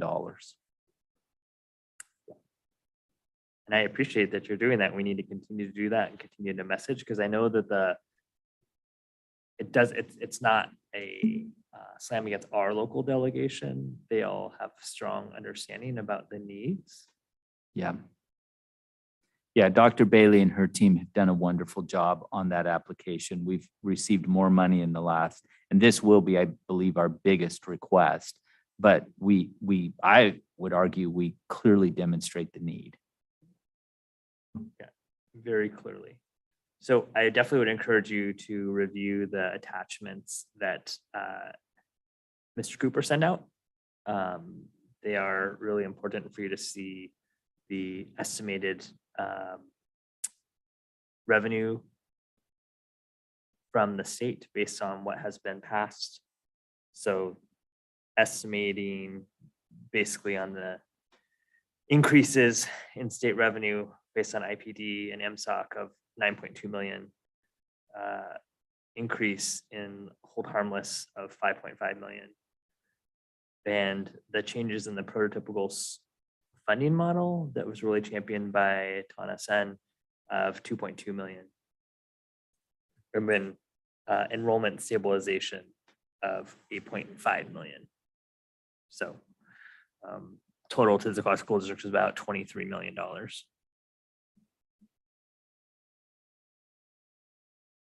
It's clearly the ESSER funding things died hard by the state or from the Senate. And it's always interesting to me how it just really seems like in our current condition, the House is really driving a lot of things. And that's been that way over the past couple sessions, which is not what it was for the previous decade. So, and nonetheless, that still shows us with a deficit spending of over $5 million for this school year, or forecasted for next school year, sorry. Mm-hmm. Yeah, to be clear, this year was about $15 million in deficit spending. Right. So with that rosy news, Yeah.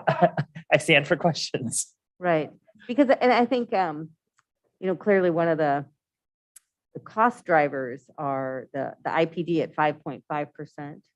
And then our local share, right, that drives in all the cost of passing that through to the employees that are not covered by the state. Yep. Right? I would just, What, the state doesn't fully fund basic education?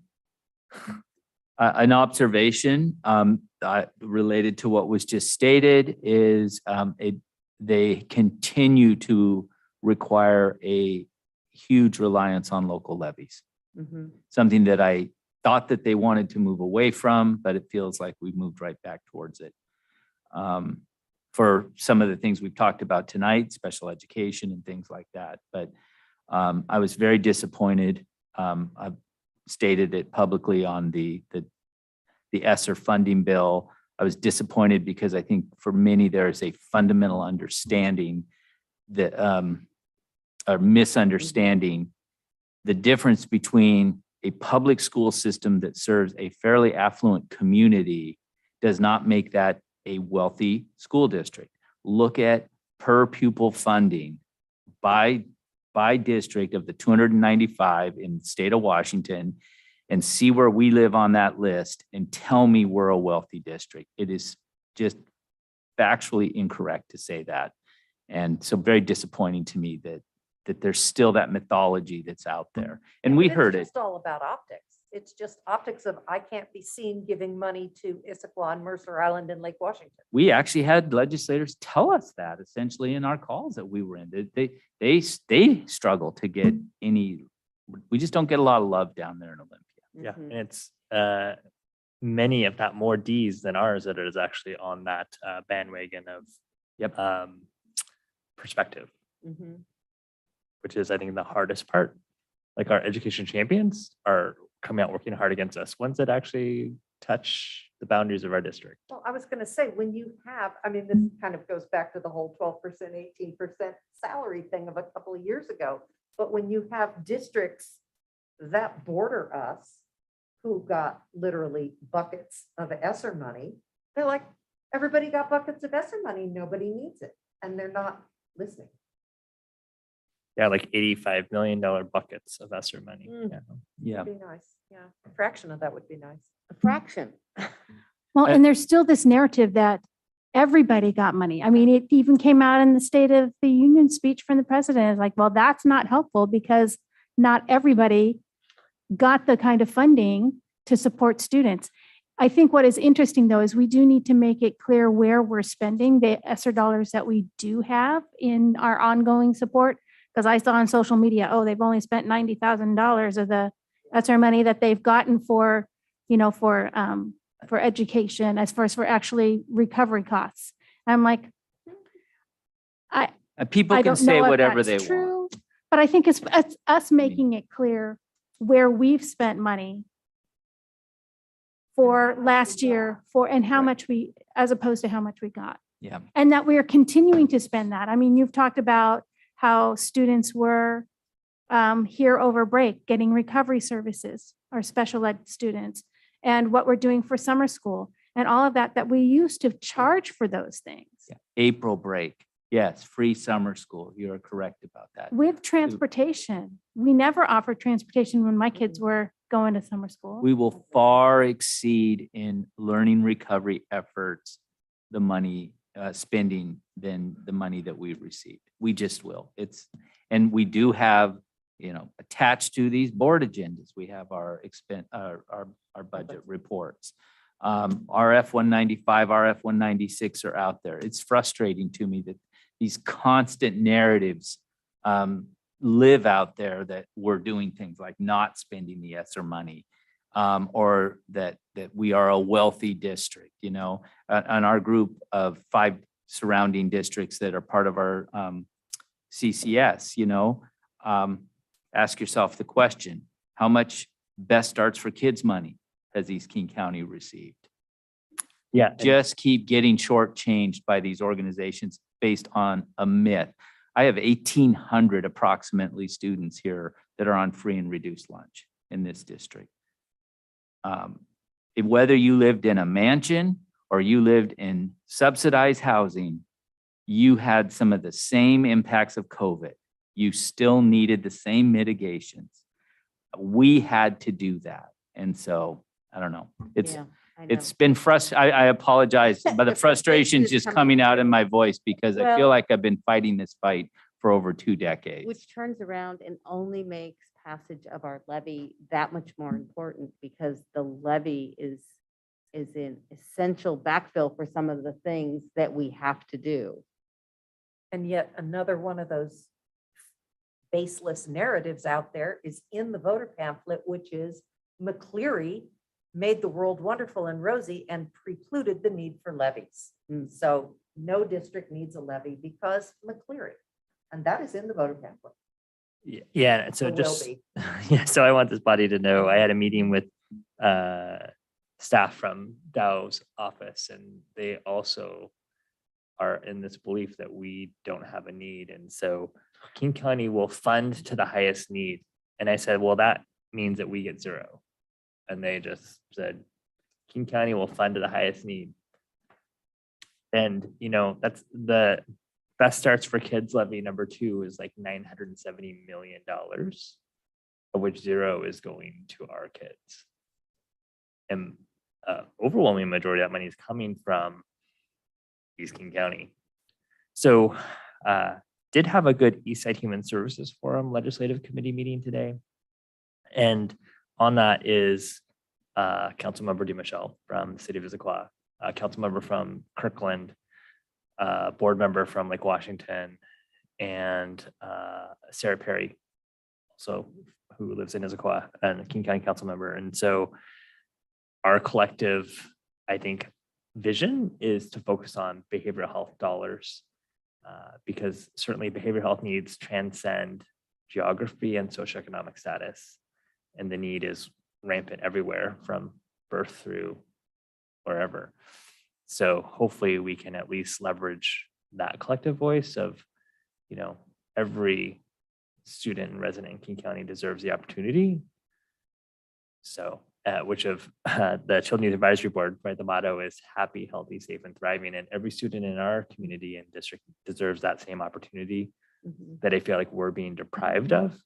And I don't think that word is dramatic, because I truly think because of the per pupil funding limitation that we have and the caps on levies are such that it's, the need is there and it's very, very visible. But currently Seattle outspends us on a per student basis by $6,000 or $7,000 per student.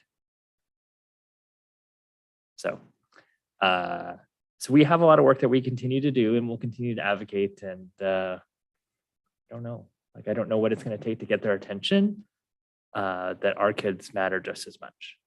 It was interesting. I was speaking to a school director from Eastern Washington, and he said, you trying to compare your poor students to my poor students is like us comparing American poor people to poor people in Rwanda.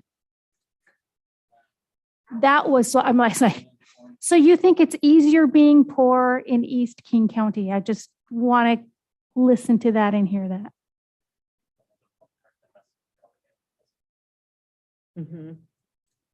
So if that's what Eastern Washington thinks of us, it doesn't matter what side of the aisle they sit on. They've got a large number of people that will vote against money going to East King County. Well, that wasn't such a happy note. No, but session's over, so at least we can move along. Well, it's true. We move on from where it is. Thank you for all the effort to Yes. both engage with our legislators and with the county and with other organizations as we try to share our story and the need of our kids so that they get what they need to be able to learn and be healthy. Yep. All right. Thank you. All right, works in progress. This is going to be happier than that good. last conversation. Depressing. Yeah, yeah, it is a pretty low bar. Yes. I did want to share that this past Tuesday, we completed our annual harassment, intimidation, and bullying training, HIB. And we used our former ISD's Executive Director of HR and Legal Counsel, Mr. Chris Burton. Always fun to have Chris back in the house. One of my cabinet members suggested, and I think this is a good suggestion, and I'll be including in a future update to the board, the slide deck that was used in our training. Occasionally HIB complaints can come before the board, and I think it would make sense for you to see the training that we receive on an annual basis and so forth. So stay tuned for that. I did want to note that this past Tuesday was International Women's Day as part of International Women's Month. I was able to share with my administrative team, because they were assembled the morning of Tuesday, that I feel so fortunate that I have served for over 3 decades in a career, one of the rare careers that has a majority of women and many women leaders. My first principal was a woman. I worked with a female superintendent here in the Issaquah School District.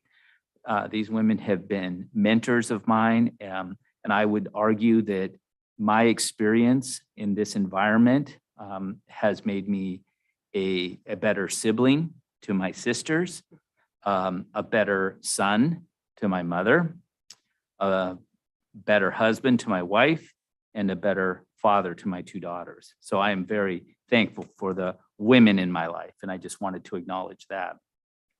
I had the pleasure to participate in person again in the Liberty High School senior interviews last week. And I believe Trixie, who spoke earlier on the music video tonight, was one of the students that I interviewed. It was, I can't tell you how good it felt to be back in there doing that with the students. And I think I did about 14 of them. So I got to talk to a lot of kids. They were, to a person, excited to be back in person. I did talk to a number of Running Start students as well, and I always ask the question, why did you choose Running Start? I get some great data that way. Kudos to the staff out there at the Career Center for scheduling it. They just did a really nice job of having it organized. It was a fun day. In fact, because of some other activities, I've actually been in 14 schools since last Friday. And it really brought me back to a time when I first came to the central office and I supervised 19 of our schools. That's when I learned every nook and cranny and back road of the Issaquah School District. And it felt really good to be out there and doing that again. And I plan on doing more of that in the next few months as I wrap up my tenure here as superintendent. Obviously, lots of state budget review happening now. It was mentioned, CFO Cooper has pushed out some documents for your review. We will continue to examine the impact of the recent legislative session and prepare for our spring budget development.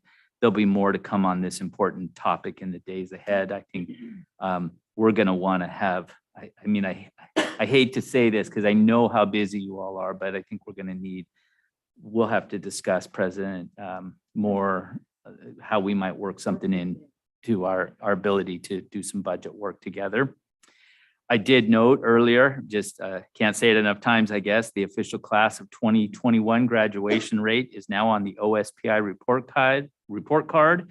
And I would like to congratulate our former students and the entire ISD staff on a remarkable 96%. Technically, it's 95.9, but they reported as 96% on-time graduation rate. I can tell you that is one of the highest in the nation. I'm excited also to share that the Issaquah School District and Puget Sound Energy will be holding a dedication event for our joint solar power project located at the Pine Lake Middle School campus. There'll be a dedication event, press release next Thursday, March 17th, St. Patrick's Day. We thought we're trying to be so clever these days. Yes, it's a green day for us. It's a great way to go green. So it's another effort towards my sustainability pillar of my superintendency. I'm going to keep working this stuff till the last of the door closes behind me. You'll recall when I first accepted this role, I said I wanted to promote a culture of kindness, culture of safety and security, and a culture of sustainability. We've got plaques back in that trophy case there, recognizing the amazing effort of our students and staff in the area of sustainability. And we are really proud that we could join with Puget Sound Energy to provide an option for PSE customers to buy into solar power. They approached us because of the great location and the orientation of the building. It really works well for a solar array there. Just wanted to note that next week is the Washington State Paraprofessional Recognition Week proclaimed by Governor Inslee. We love our paraprofessionals and they are critical to our mission. We do recognize all of our classified employees during Classified Employees Week, but that is a special shout out to our paraprofessionals. Continuing staff work on the upcoming April 26th levies. Our fact sheet is now out. Our website is updated. Of course, on the district side, we will only provide factual information. A lot of levy presentations are being held, and that work is just moving forward. And then again, as it was mentioned earlier, Music in Our Schools Month is March, and we certainly got to see a lovely presentation on that earlier as well. And that's all I had. I was happy to hear some good news. Yes, Yeah, that there's was good things Very- happening. Very exciting, And- especially that 96% graduation rate. Yeah, Go kids. yeah. Yep, the kids That did was a great job. really good Got some job. Hardworking students out there for sure. Absolutely. Good kids. All right. Does anyone have any announcements or correspondence they need to list? Doesn't look like it. All right, calendar and future agenda topics. So Diane printed out a page that has all the upcoming things. They are all the things primarily related to the superintendent search and our meetings and our SIPs. We have a SIP meeting next Wednesday, and those materials came out. Okay, got it. Okay, good. I got it too. So we're set for that. We have our third SIP will be March 30th, and then we have NSBA.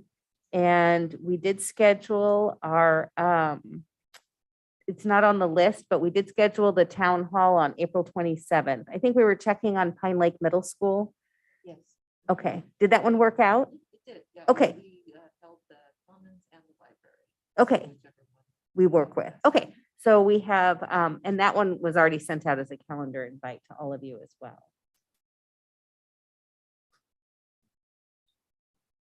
I think it's April 27th. It's April 27th is the board town hall. Can I make a suggestion or throw out an idea for that one? Sure. I know we talked about in the past the concern for difficulty for online participation. Would we be open to allowing questions in advance from folks who won't be in the room? Right, because you mean through the how we had used the Menti? I mean, Menti probably wouldn't be the right collection device Right. prior, but in the past, we've said, hey, we don't want to have the conversation. Because we didn't want the people that were remote really getting, we were trying to have the conversation in the room. Okay, I was trying to get back Yep. into our format for the town hall, since it's been a while since we did that one. And I only attended one.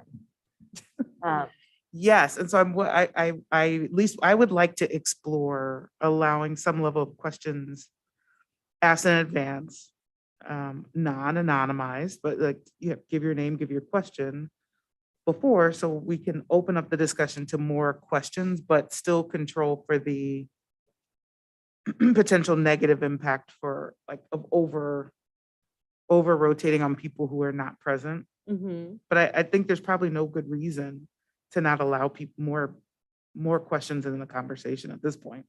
Mhm. We could certainly consider putting something out and asking for feedback about questions, and depending upon the amount of questions coming back, put it into some theme buckets, right? As far as what they were in reference to. Because we do stream those live. Right? We did stream it. Yes, right. Right, because well, I mean, on the one hand, it's an open public meeting, and under the guise Oh, I'm of- sorry, we streamed them, we didn't Zoom them. Correct, we Yeah. didn't Zoom it. Sorry. So I there was Correct. no, I that my misspoke. recollection, there was no interaction. It was just streamed, and then we did the Menti, and we were asking that the people in mentee the be room. the people in the room because we were going to turn around and have them ask their questions so that they could frame the question. And we changed it up a little bit at Liberty because of the way the questions were coming in. But if we added, and so if we continued that format, which seems like where we would be going, so we were being consistent at least across these three, but we could add in the element of putting something in the e-news the week before and letting, obviously at some point as we advertise it, you can add in the piece about an option to submit to an email, to a form, something, Right. a question.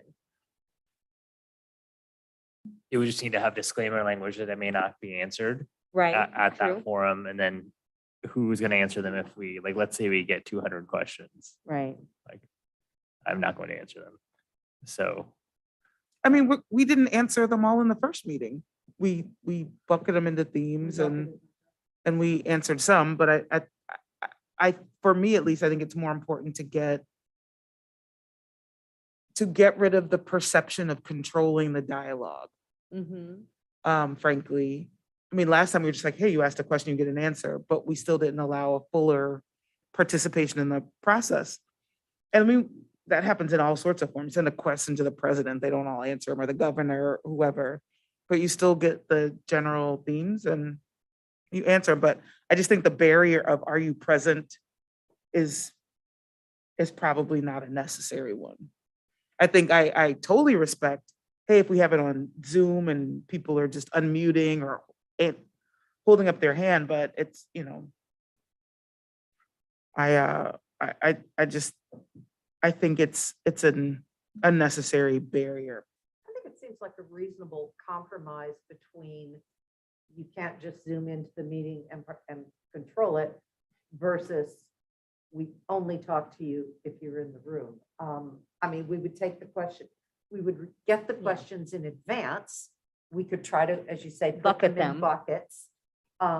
Right? If you're if say we got 50 questions, you know, if you're a singleton, yeah, you might not get an answer, but if 9 other people ask kind of the sort of the same question, then we could probably address it. Right. And we It could, would just take some homework. right, it would take us a little bit of time to figure out what those are, and we could interweave them with what is coming into us from the room and kind of the mentee process we went through before, which maybe we'll have Harlan drive the mentee thing again, since he's our mentee person. you know, I'm all for us integrating the at home or like broader participation. And I think we can rethink how we do this and change and then have less of them and more interactive.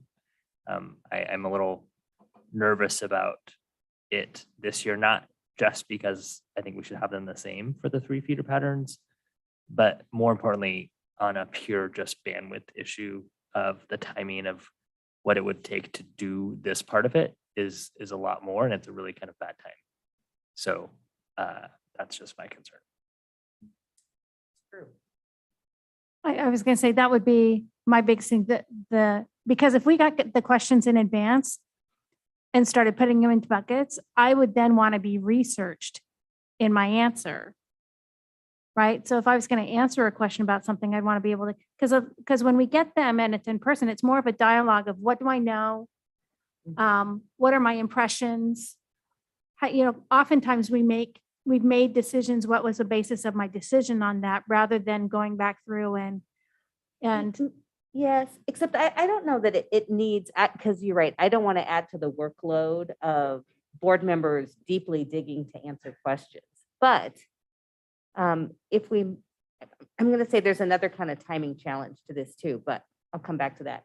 But if I created, you know, kind of the buckets and the themes, I could still see throwing them out at you, just like the other questions that are coming at you from the room. So I wouldn't expect the board to dig any deeper to know the answers than we were doing for the room. I think one challenge, let me see, is it the week before is spring break. And so the 2 weeks before, oh yes, you're right. It's 2 weeks before. but still it gets into that time of advertisement and trying to get people to engage with the idea of sending in questions. It doesn't mean we can't do it, but it would be something that we would have to start in. And this is for, by and large, the Skyline High School area. I mean, that's why we did it in the 3 feeder patterns. It doesn't mean somebody else can't show up, but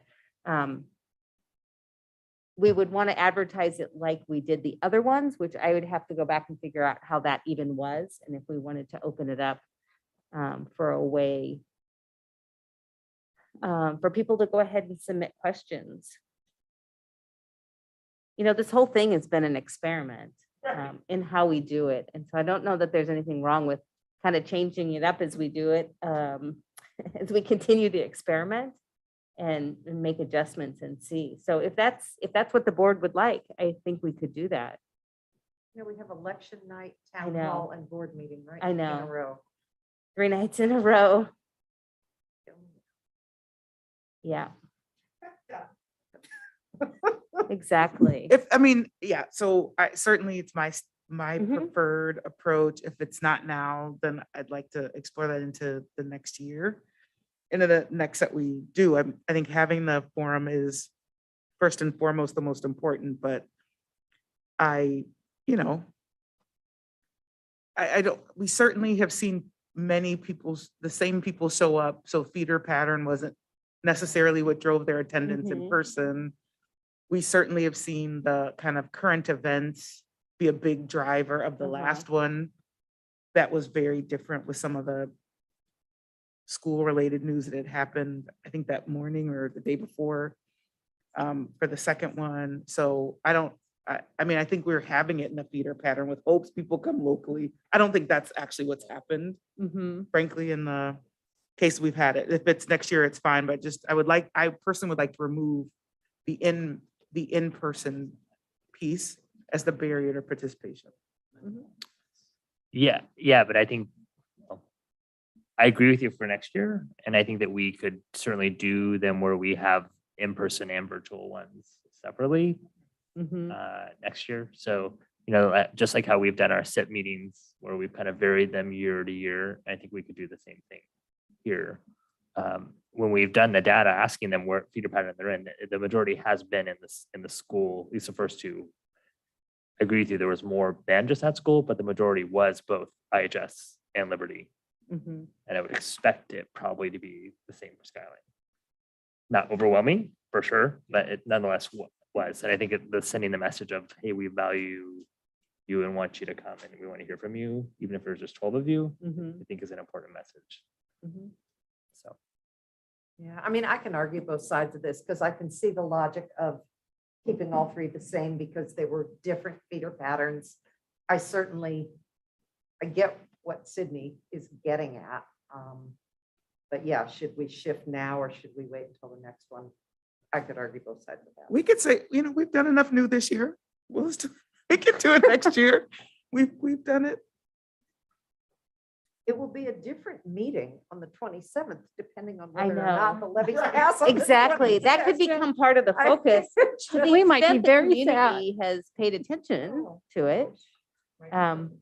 Exactly. It may have a singular focus, but hopefully not. Well, I hope that, for the members of the community that do actually unbelievably go back and listen to our board meetings, if you look at the viewer count on YouTube, I hope that part of this conversation is we're talking about something we initiated this year and plan to continue to do, which is going out into the community with our town halls and speaking with them and hearing from them.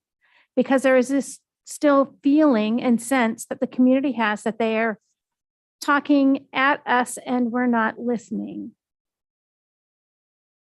And so rather than having the feeling that they're actually talking to us and we hear what they say.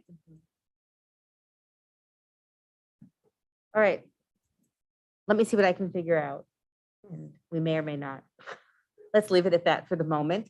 But we have the date on our calendars and we have a place reserved and we'll figure out how to start promoting it at the right time. Right. To get that. Okay. All right. Well, I think unless anybody has anything else they've come up with, I think that kind of covers everything.